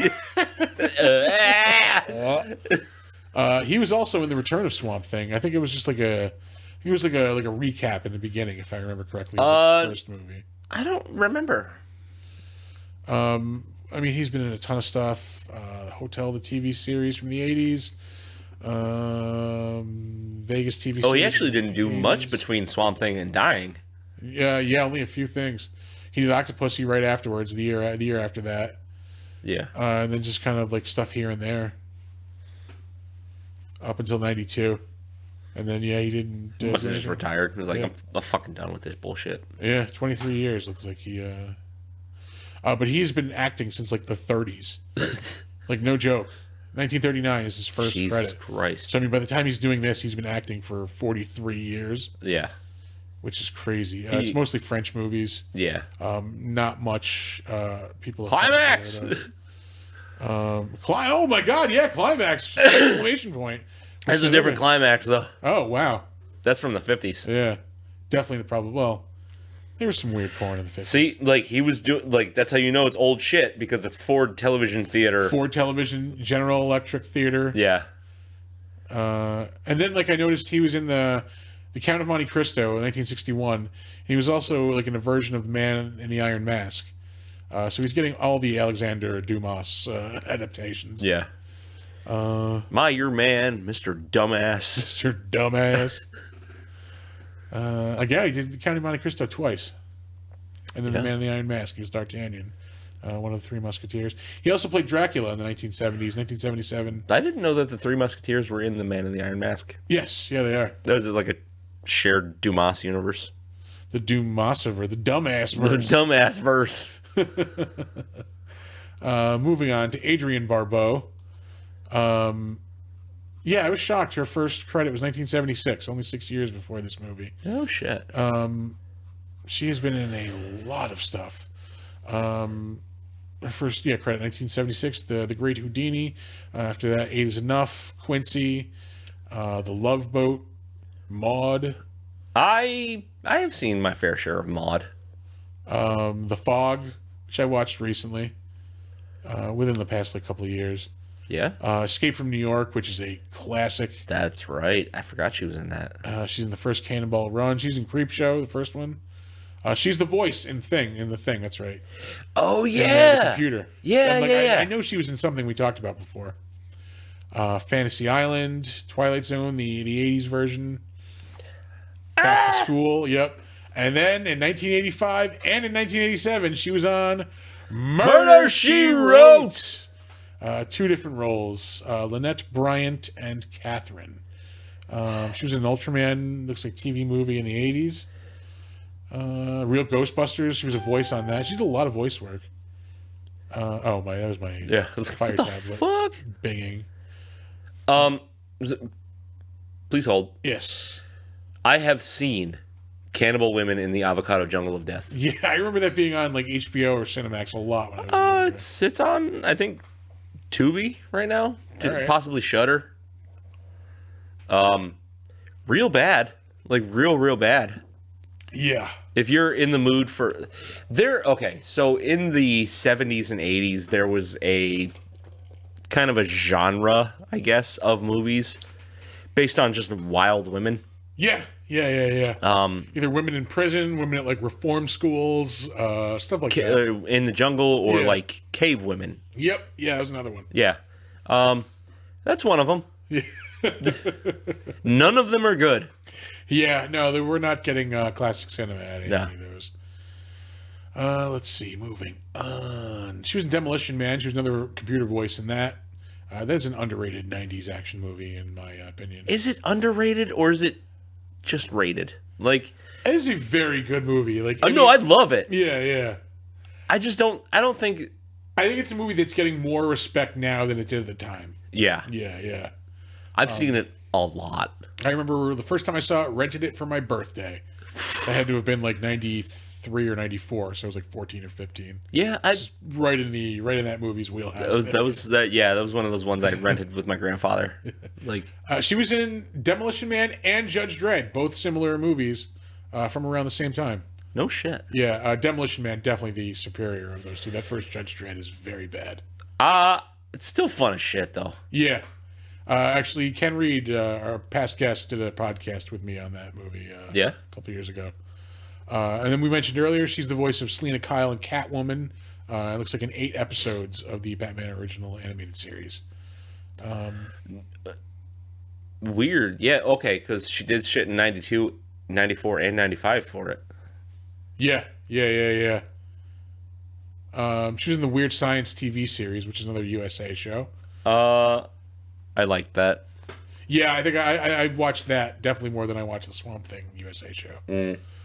Diagnosis Murder, another old people solving murders TV show. Yep. It looks like she did the Catwoman voice again in 1997 and 1998. So she did it for a while then, because that was the version that came out like right after the original animated series, and then it became like the Adventures of Batman and Robin. Oh yeah. She was voiced in Scooby-Doo on Zombie Island from 1998, which is a pretty solid Scooby-Doo movie. It's actually really fucking good. Yeah. Like, not gonna lie. Yeah. I'm a Scooby-Doo connoisseur. That's a really good Scooby-Doo movie. If you were to come to my house, my things are like Frankenstein and Scooby-Doo. Yeah. It was 1998, so I was 19 at the time, and I remember like trying to tell somebody like at the time, like, this is a really good fucking movie. I know it's Scooby-Doo. Like, it's good. It's a good Scooby-Doo movie. Yeah. It hits all the classic things that you want out of Scooby-Doo. And there's actually like this scary scene, like the fucking zombies all come out. Like, yeah. Like, it's legit. It's fucking good. Watch Scooby-Doo on Zombie Island. Yeah. Like, we should do that as an episode, like maybe Halloween or something. ooh. I like the sound of that. Yeah. She was also in Batman Beyond, which is the future Batman. You're just gonna skip right over Star Trek Deep Space Nine, huh? Oh, sorry. Yeah. So, again, I'm a Star Wars person, but in my dotage, I have become much more of a Trekker. I can understand that. Than a Star Wars guy. As I get older, I appreciate Star Trek more. But yeah, she was in Deep Space Nine. She was in the Nash Bridges TV series. Amazing. The 90s Sabrina the Teenage Witch. As Adrian Barbeau. Gotham Girls. I don't remember this, but she was Catwoman on that for 20 episodes. Oh, you don't remember her being on it, or you don't remember the show? I don't remember the show existing, but it was clearly out of the wheelhouse of that show. That was I want to say it was Huntress and so it was like a Birds of Prey, Black like Canary. Yeah, Birds of Prey. Yeah, which they did a terrible TV show of. Yeah, and then like the movie, which has nothing to do with the original Birds of Prey, but it's still pretty good. She was on the Drew Carey Show for a while. She was on Carnival, which we mentioned a couple times. I can't bring myself to watch it. Yeah, because I know that it doesn't have an ending. I do not blame you. And I want to watch it too. I want to watch it so bad because thematically it's right in my wheelhouse. but knowing that it was canceled before it could end just kills me. She was a voice in the Marvel Ultimate Alliance video game, which is possibly one of my favorite Marvel video games of all time. Yeah? It's Diablo Marvel, basically. Pretty much, yeah. Let's see. We're still moving. We're only in 2009. She was Holy in Dexter, Grey's Anatomy. She was voiced in a couple of the God of War games, too. Oh. Which are all solid games. I've never played any of them. Oh, really? Those are good ass. Especially the most recent one. Yeah. It's very like tied in with Viking mythology. So Yeah. I think you would enjoy it. I do love Viking mythology. Yeah, it's really cool. Again, God of War Ascension. She was on Sons of Anarchy for an episode, it looks like. Tales of Halloween, which I think we mentioned recently, which is a pretty decent movie. Oh, she did a voice work for the Mad Max video game, which is terrible if I remember correctly. It's fun for an hour, and then you realize like same thing over and over. Yeah, it is. She was voiced in Fallout 76, which I never played. Who but gives I do a love shit about that? I do love the Fallout series. She was on the most recent Swamp Thing series. Oh. Again, 2019, so it was definitely killed off by COVID. Yeah. She was in the Creepshow TV series also. I think I watched the first episode of that, and it didn't draw me in. I watched the first season, and it was good, and then it was the same thing like with Doom Patrol. Once the second season came out, I don't give a fuck anymore. Like, because it wasn't good, or you just didn't care? I just stopped caring. Okay. Yeah, it wasn't that it wasn't good. It was just like, I'm not here right now, I guess, basically. Yeah. She was in the most recent Cowboy Bebop adaptation, which gets a lot of shit, but I think it was actually very good, and like I'm very disappointed that it got canceled after one season. I watched most of it and then realized like I could just be watching the anime and get the same fucking thing. Yeah, it's a little different. They change up they involve like Vicious and Julia a lot more. Yeah. And then, like the way it ends is like a little bit different than the way the cartoon ends. Yeah. I 100% would have loved to have seen more of it, but alas. I just don't think everything needs a live action version. Yeah, like it wasn't distinct enough from the original to like justify its existence and like its cost, basically. Yeah. Yep. But I will say I am very disappointed we're not getting. What is Hellblazers? That is intriguing. Yeah. Tony Todd's on the cover. Hey now. Okay, I've seen this. Yeah, it doesn't have to do anything with it's a fucking Tubi original. Ooh. I'm scared. Yeah. And intrigued.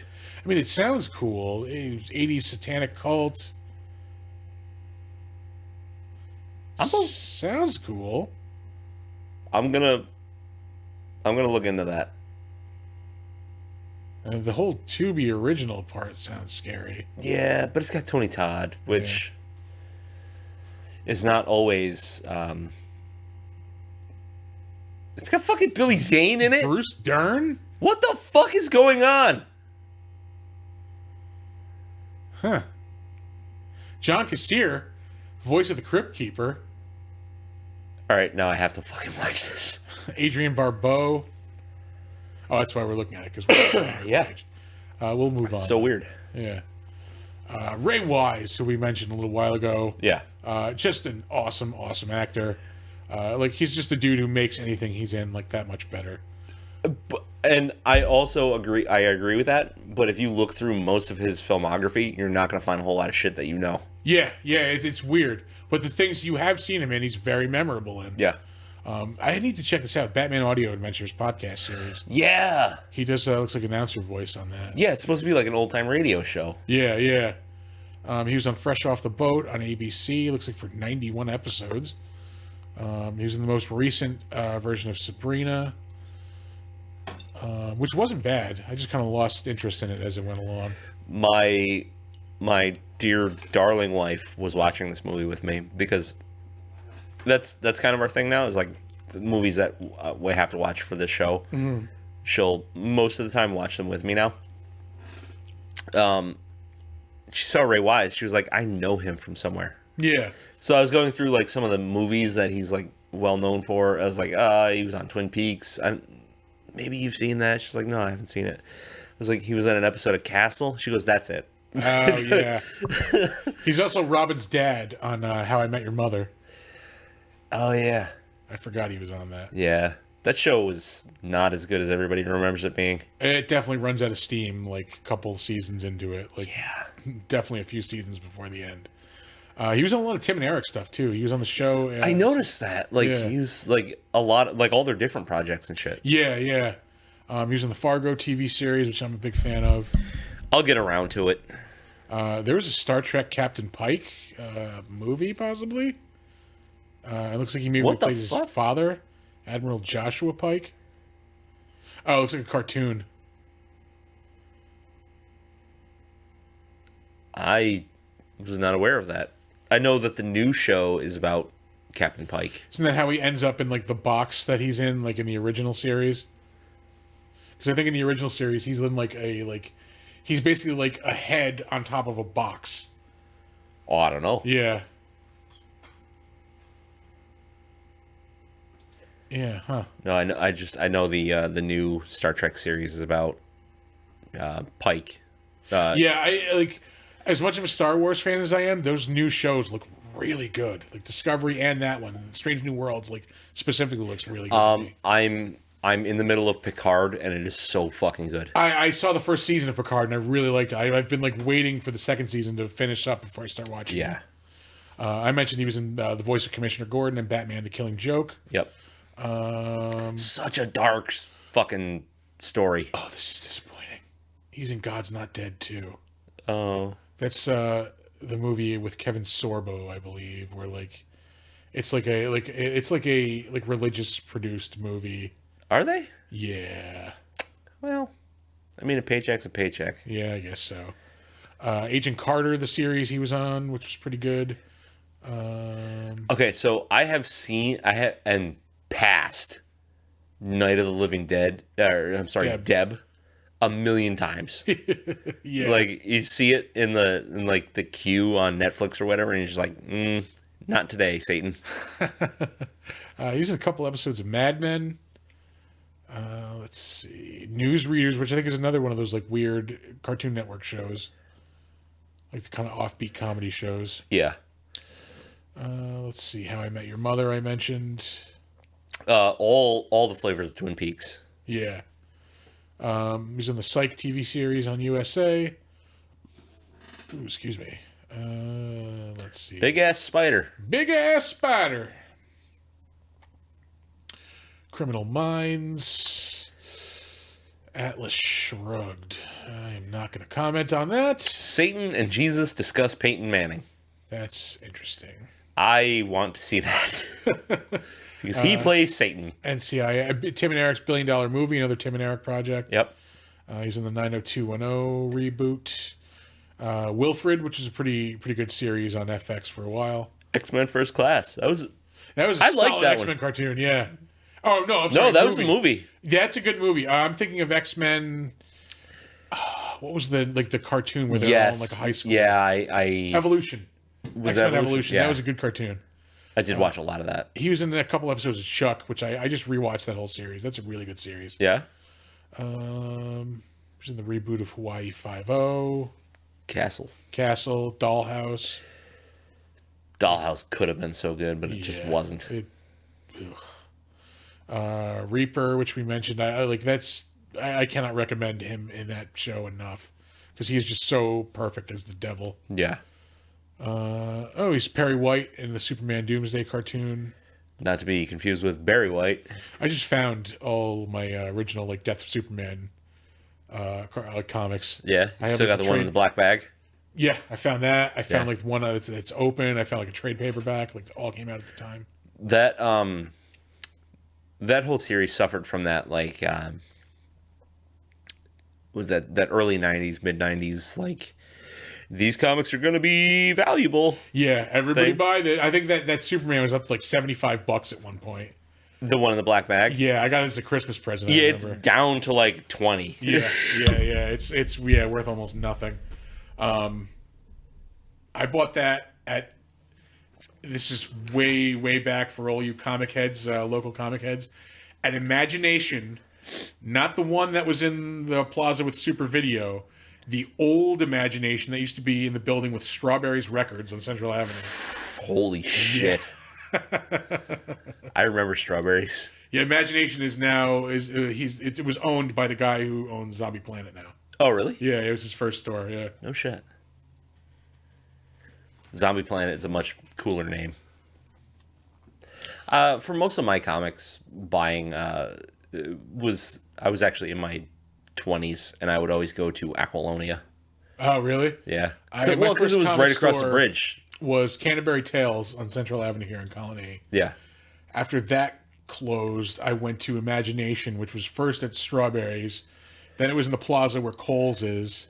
And then it was in the plaza where Super Video used to be. Yeah. I went there for a while, and then I moved to Earthworld, where I still currently buy comics. Mm-hmm. Shout out to Earthworld. Absolutely.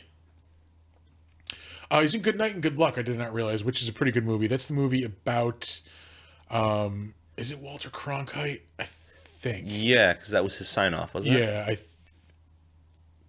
not Walter Cronkite. Edward R. Murrow. That's it. Oh, yeah. It's another one of those, like, Yeah, during the journalisty McCarthy dudes. hearings or something. Yeah. That was a good movie.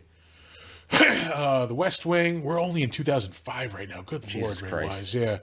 Yeah. Dawson's Jeepers Creek. Creepers 2. Jeepers Creepers 2. I have not seen a single one of those because they look dumb as shit. I saw the first two. Were they dumb as shit? They were okay. The dude who made them is like a pedophile, so I'm not going to watch those movies. Super. Yeah. He was a voice in one of the Command and Conquer video games. He was on VIP, Ugh. which we mentioned before, the syndicated show with Pam Anderson. It's fucking Hepatitis, the TV show. Yeah. I definitely contracted a case of that. From that show. Diagnosis murder. Yeah, somebody else was in that. Another old people solving murder shows. Holy shit. Beverly Hills He was in 90210. the original 90210 also, not only the original, but the reboot. He was on Star Trek Voyager. Some Wonderful World of Disney. He was on the show Dream On HBO. Walker, Texas Ranger. Attaboy. Larry Sanders Show, also on HBO. Rising Sun. Yeah, the movie Is it Rising 90 Sun. Okay, the Sean Connery, Wesley Snipes. Wesley Snipes, yeah, that was a good movie. I haven't seen it in a long, long time. Yeah, I should probably withhold that good movie designation because it's been a while since I've seen it. I don't recall it being a bad movie. I know I had it on tape and on like VHS tape at one I think point. it was, taped it. but I think it was just too political for my my young sensibilities when I saw it. Yeah. Jake and the Fat Man, Star Trek Next Generation, Moonlighting, LA Law. I just Knots recently Landing. started rewatching Next Gen. Yeah. It's so good. I tried to watch the original series. I got like a couple episodes in, and like I just stopped. It was, You have to be dedicated to really watch. I mean, there's only 3 seasons. Yeah. So I mean, you can choke it down, but it's very clunky. Yeah. I really do want to watch the newer ones though. Like I really like the first season of Picard. Yeah. And like Discovery looks so good. yeah, it really I does. haven't started it yet, but it looks so good. Yeah, and like I said, Strange New World, not Brave New World, Strange New World looks really, really good to me. Yeah. I just like the whole like retro like vibe of it Yeah. mixed with like the the modern sensibility of filming. Yeah, and they're doing a bunch of Star Trek cartoons now too.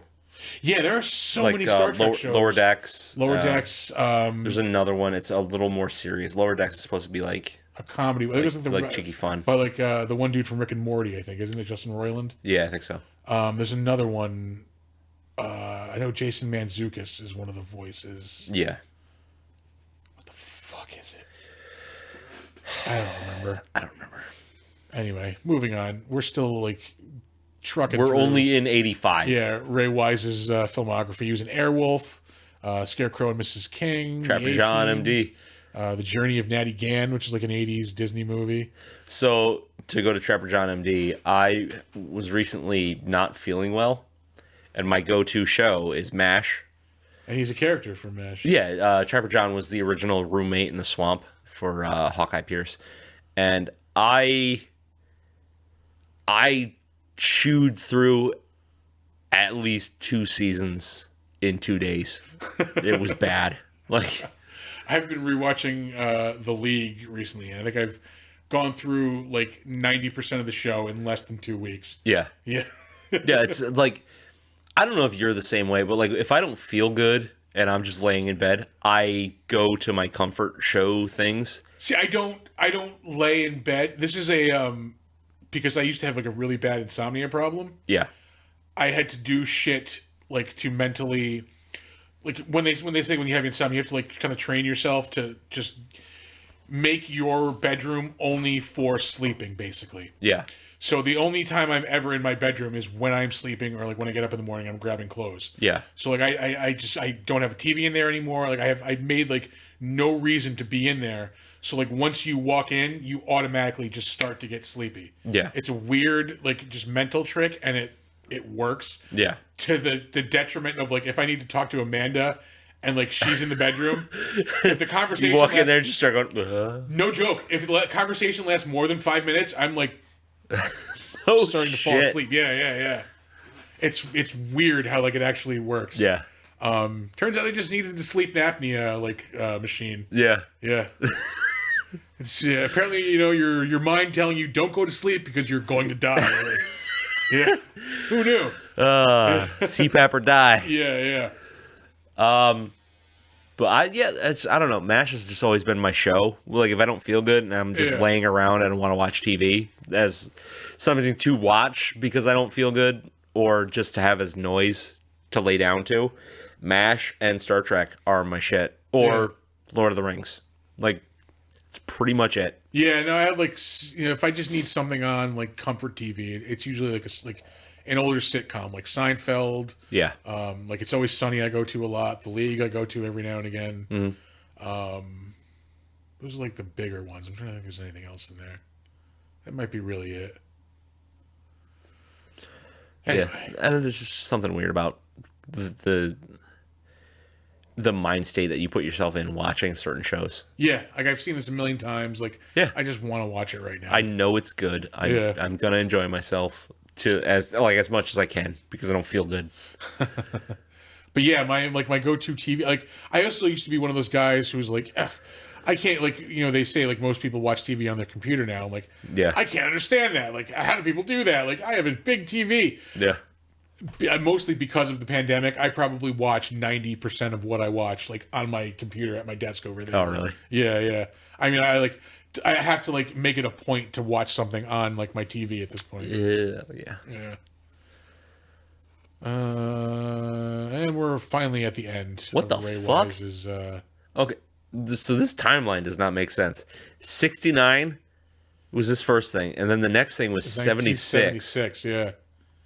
Maybe he couldn't get work. Maybe he did a prison stint. Who knows? Maybe. He's also in the movie Cat People in 1982. Wow.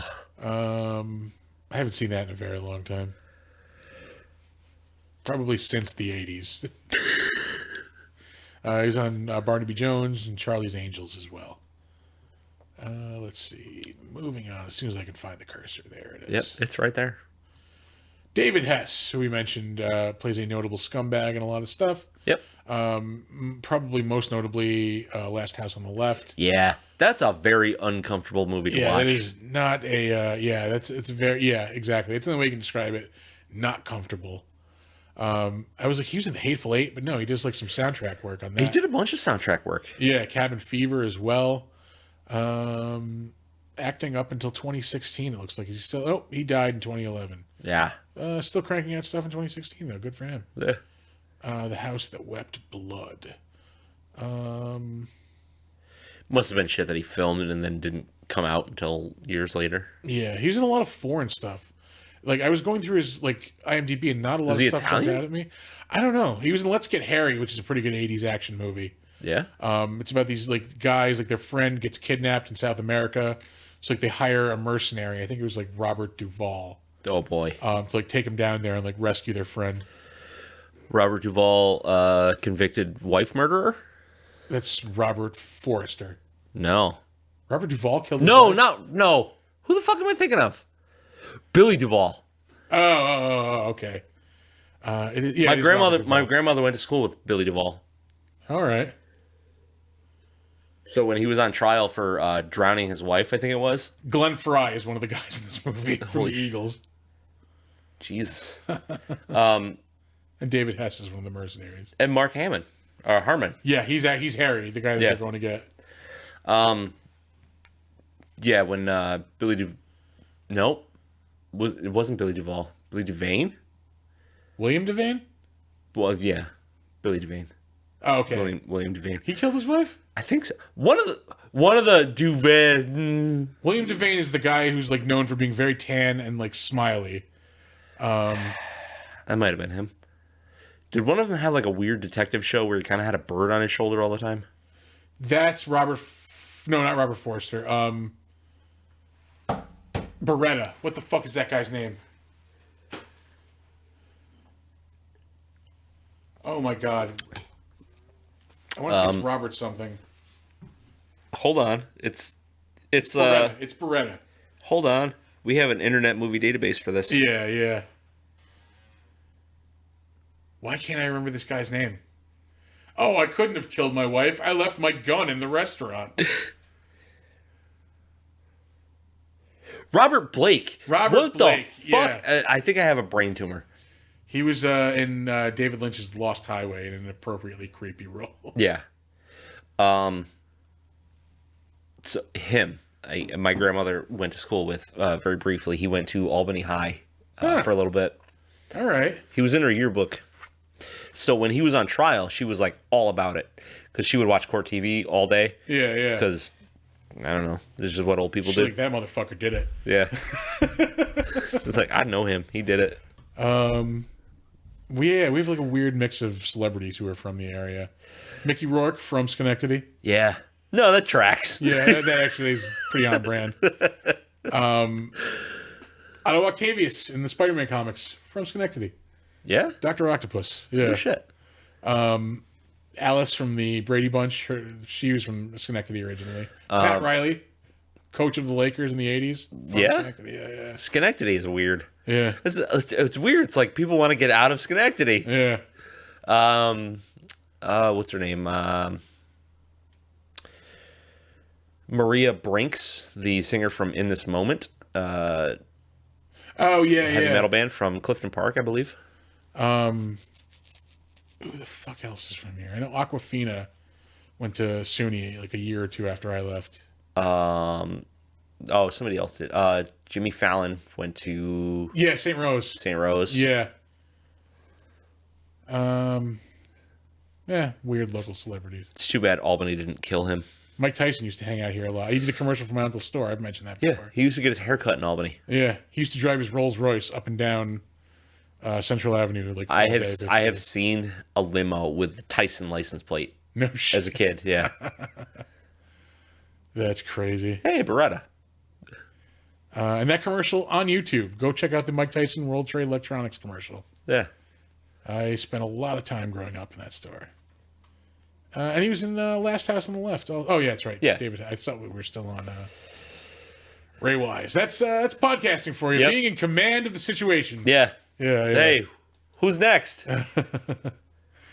Moving on. Nicholas Worth. I saved for some reason. Because he was in Darkman. Yeah, he was in Darkman, Star Trek Voyager. Another voice in Command and Conquer. Hold on. He was in more than one episode of Voyager. He was in 2. Lonzak. I don't remember that character. Oh, well. Yeah, moving on. X-Files. Acapulco Heat. I think it was another like steamy syndicated show. Woof. Ooh, excuse me. Deep Space Nine he was in also.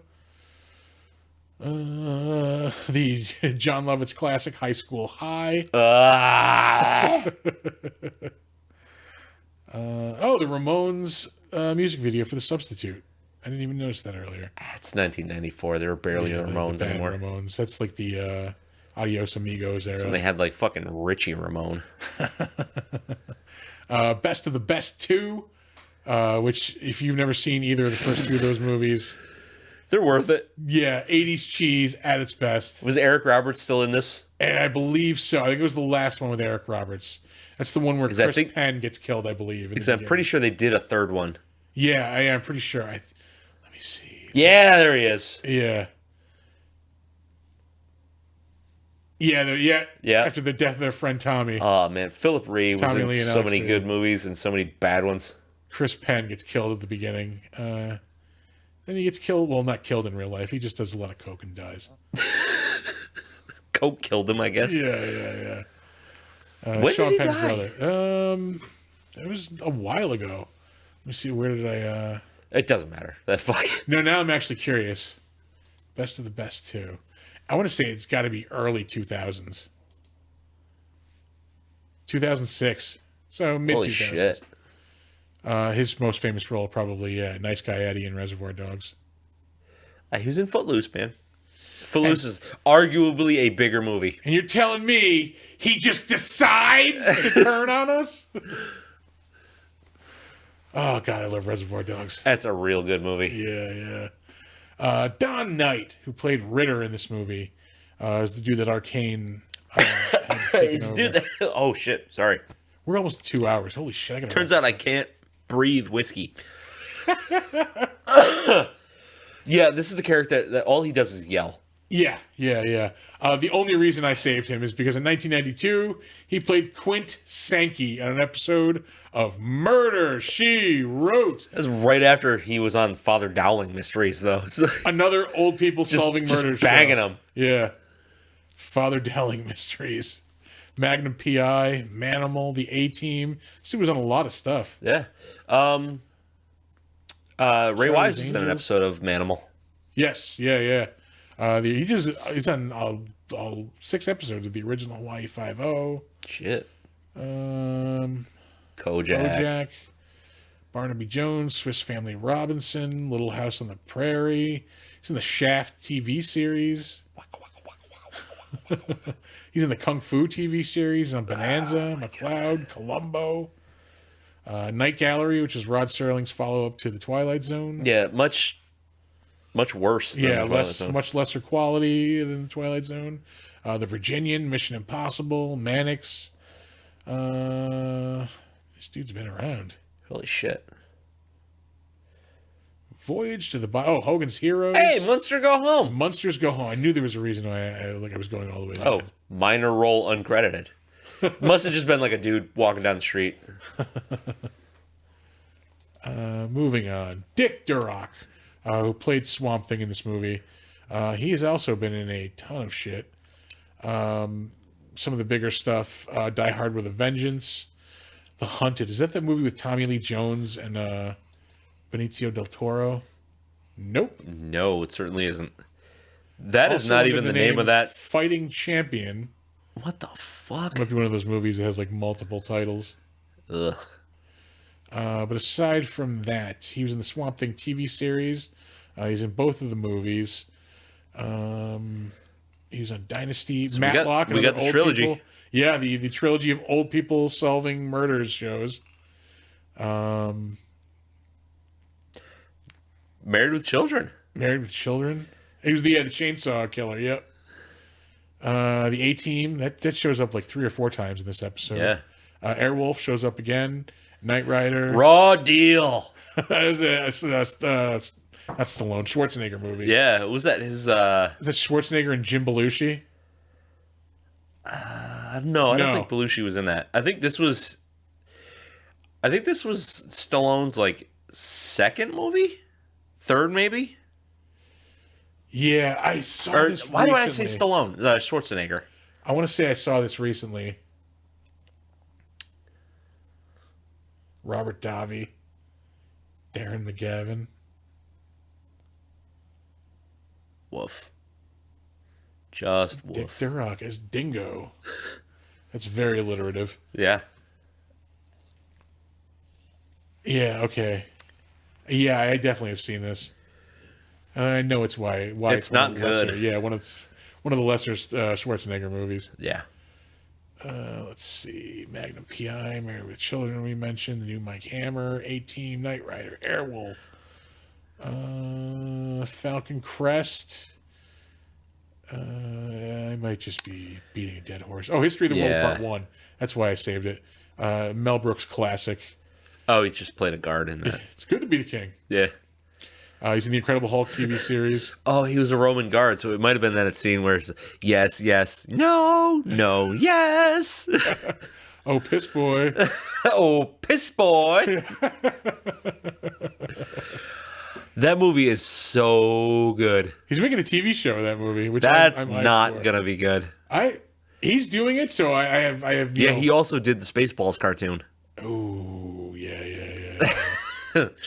Yeah, about that. And he was in the original Star Trek TV series as well. In the Poseidon Adventure. Yeah, $6 Million Man. So old people TV. He was in a lot of old people Streets TV. of San Francisco. It's a Michael Douglas cop show from the 70s. Good God. Ben Bates, who was... Oh, he played the Arcane Monster. Oh yeah. He did a lot of stunt work, a lot of like Western stunt work, it looks like.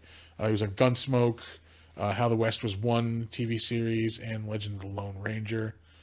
Aside from that, his acting roles, A-Team again, Fall Guy, I think shows up for like the second or third time. Bosom Buddies. Bosom Buddies, the TV series with Tom Hanks.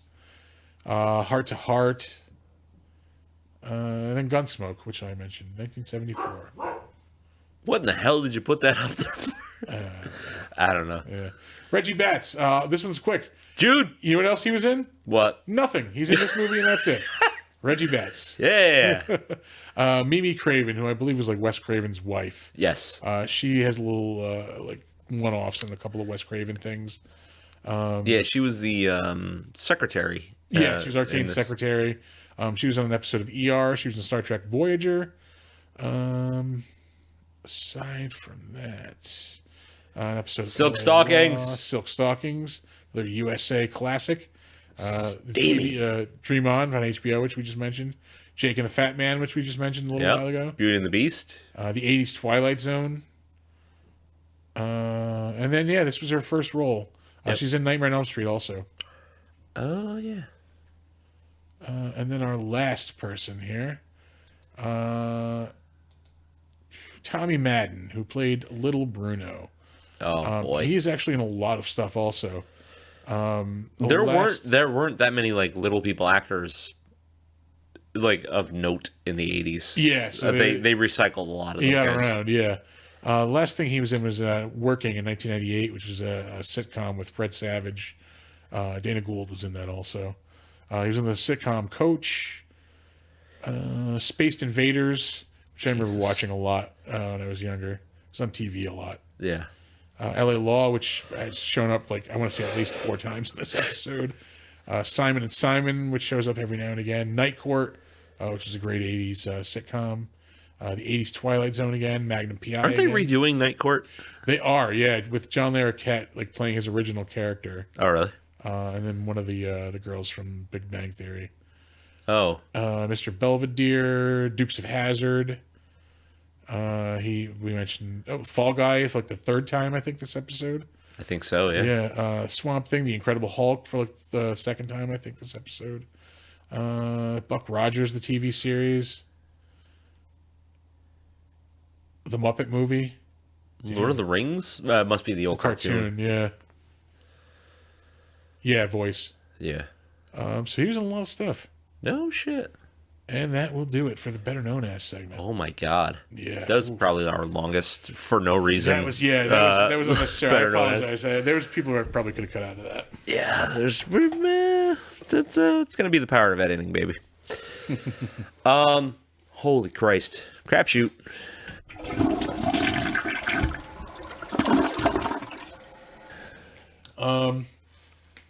I will say, we've already just crossed into a whole nother movie. I think we're watching like. What are we watching? I don't know. Oh, Invaders from Mars. Great. I will say, do not let this be your only exposure to the Swamp Thing character.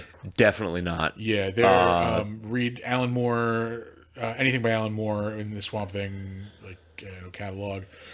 His run is legendary. Like, I haven't read it. I know about it. Yeah. You know, it's like it's that kind of like most pedigree. of like your like modern Swamp Thing is probably built on like that version of the character. Mm-hmm. It's just, I want to say his run on Swamp Thing had the same effect as Frank Miller's run on Daredevil. Yes. Where like that's just where it establishes the character. That's where it gets real. Yeah. Scott Snyder did a great run on Swamp Thing like 10 years ago, maybe like 15 years ago at this point. Yeah. He did like a concurrent run on Swamp Thing and Animal Man, Okay. where they were both tied into like basically like their forces of nature. Like, you know, Swamp Thing was the green. Would that have been the kickoff of New 52? Yes, it was. Okay. So yeah, I remember that Animal Man It was a run really being good run, really yeah. good. And that's the one with, you know, his version of it was the red. Like, Yeah. Swamp Thing was the green, where he's like the kind of like the avatar for anything like plant life, anything growing like green, you Yep. know. And then Animal Man was the converse of that, like anything like flesh and blood. Like any animal is like, you know, is the red, like these forces of nature, the green and the red. Yep. And those, both just amazing runs. And they end up like tying together towards the end, I believe. Yeah. That was a big problem for that era of comics, is A little because too interconnected, you couldn't read one thing without reading 10 things Yeah. because you'd be lost. But it's worth the legwork for that to read both those series. Like, Yeah. yeah. No, I did recall that that Animal Man run being really good. Yeah. Shit. And like aside from that, though, I really haven't read much Swamp Thing.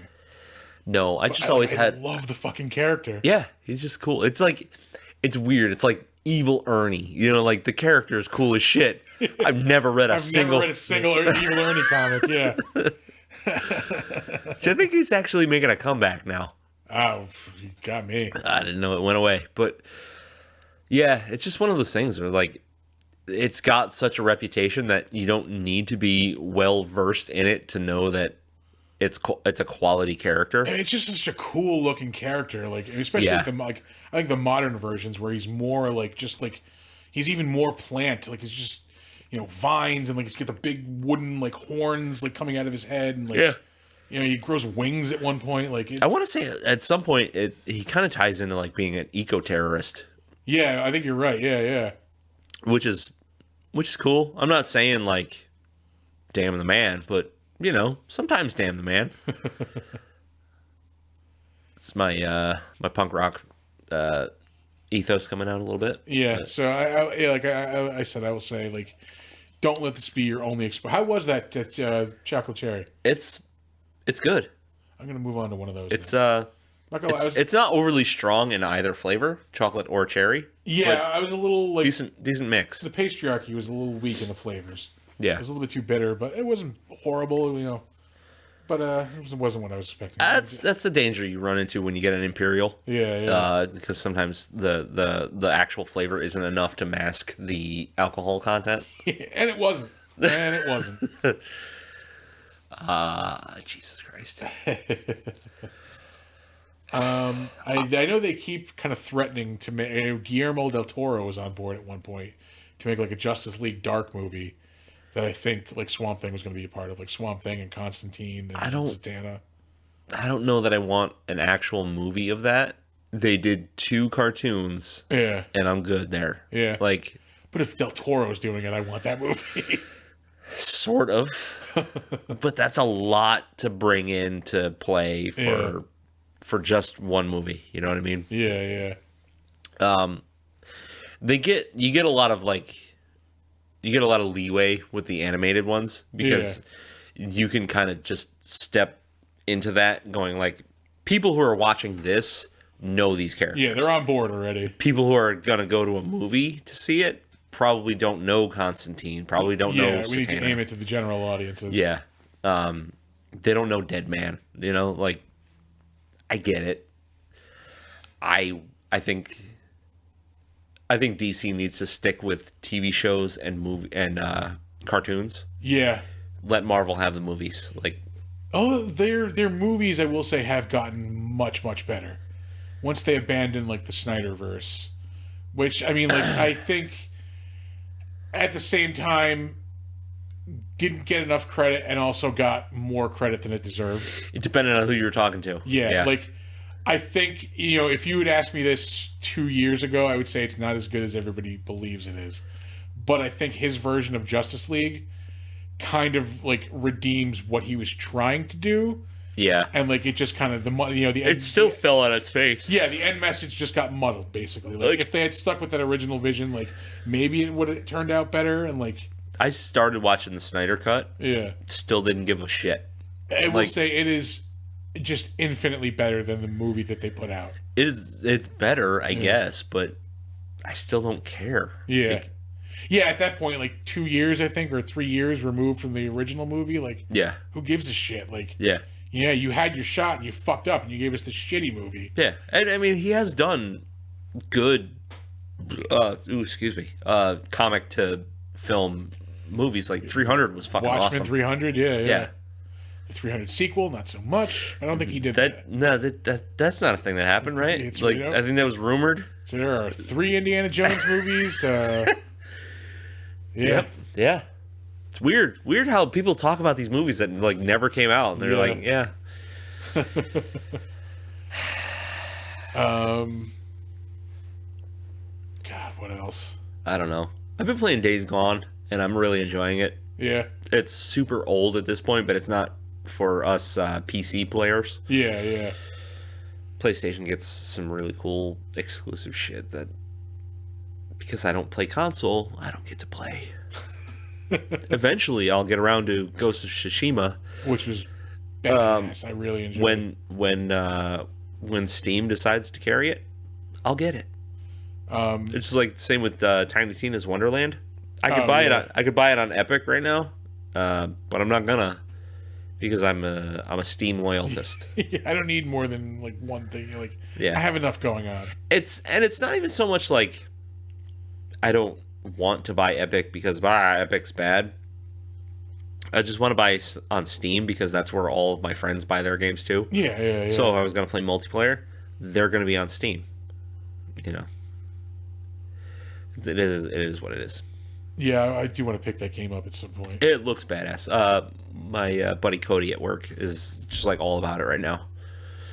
And it's not helping me that he's like, oh, then there's this awesome thing that happens and you can make this cool build. And I'm like, I can't play this fucking game yet, man.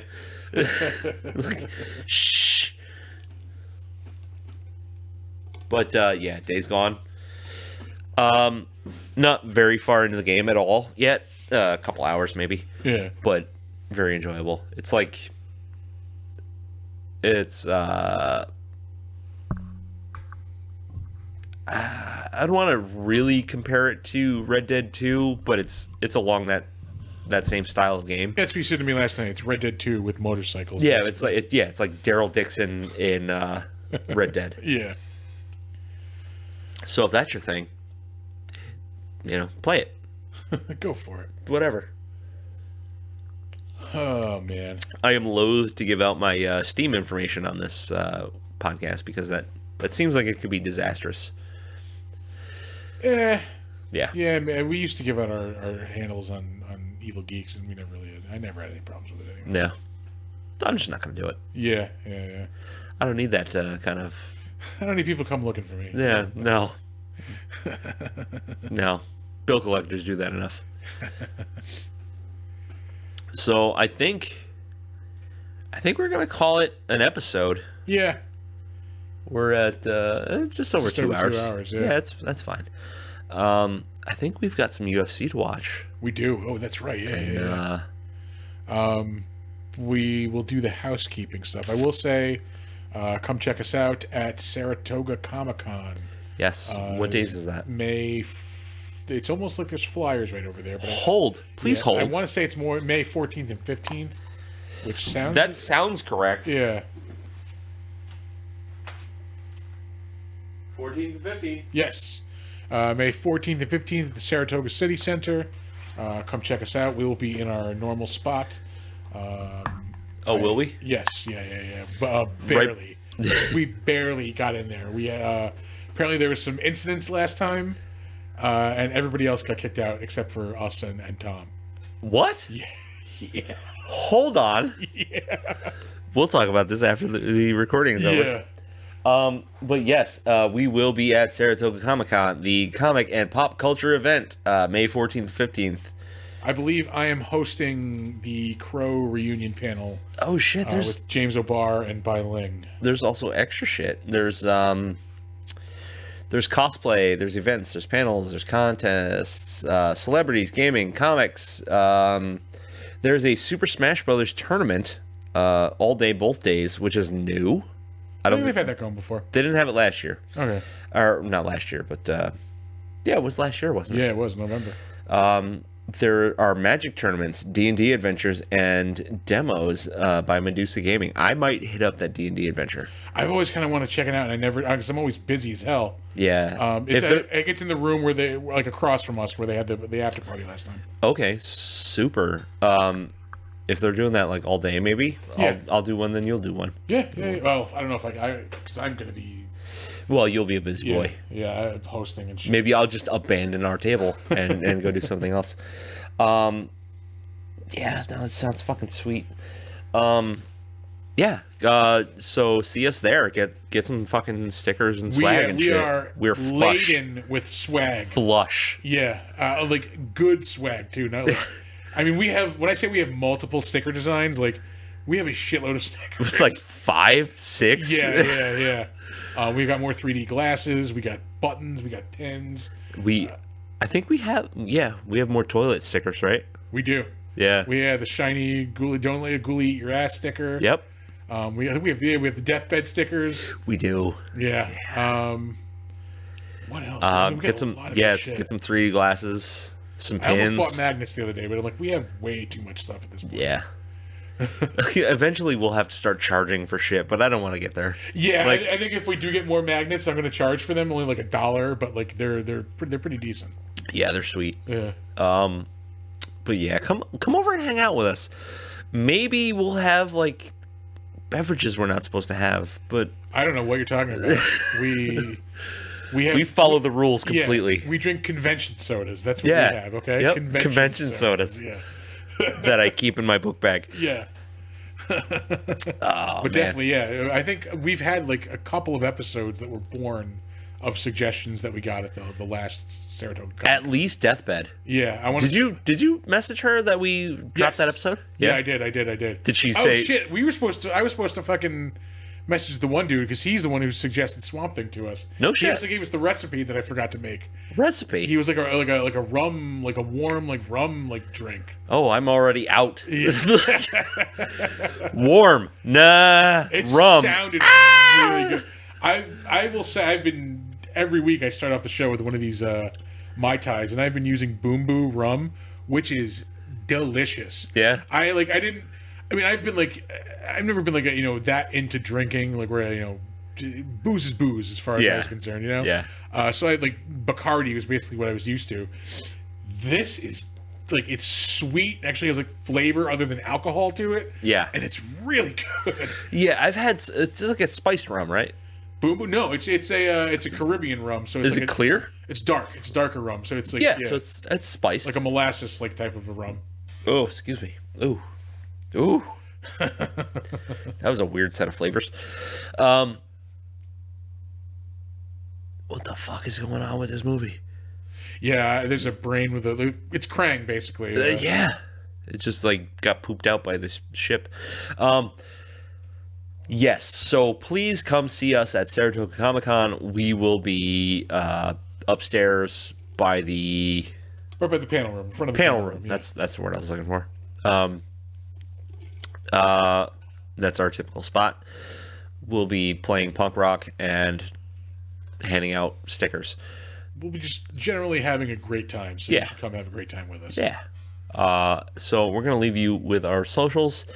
As always, our website, www.bigdumbmonsterspodcast.com or bigdumbmonsters.com. That's right.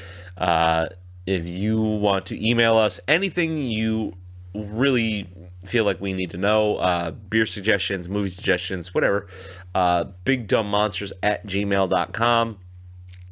You want to tweet, that's totally fine, at dumb_monsters.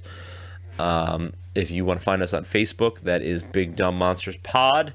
And if you are on Slasher, which you should be on Slasher. Slasher's pretty fun. We are Big Dumb Monsters Podcast on Slasher. We are also on Instagram at big_dumb_monsters. We are also on YouTube at the Big Dumb Monsters channel. And that's, I think, all the places we are. I think that's it. Any place you listen, please like, rate, please subscribe, rate, review, yeah, drop a star, all that stuff. Because the more you do that, the more other people can find the show, and then we kind of grow this little thing. And that's really all we're about. Like, we're not trying to sell anything. We're just trying to have fun. Yeah. Get other people involved in the fun. So we're trying to lure you in to sell ads so they can sell you stuff. Whoa. Yeah. You can't say that. The more listeners we have, the more ad potential we have. What? All right, guys. We're going to get the fuck out of here. We're done wasting your time. As always, do not let ghoulies eat your ass. Never let a ghoulie eat your ass unless, I don't know, you're into that kind of weird Yeah, don't thing. sleep in a deathbed. Do not sleep in. Don't sleep in a deathbed with a ghoulie either. Oh man, that's the worst. Yeah. Drink beer, watch horror movies, have a good time. Peace. Bye-bye.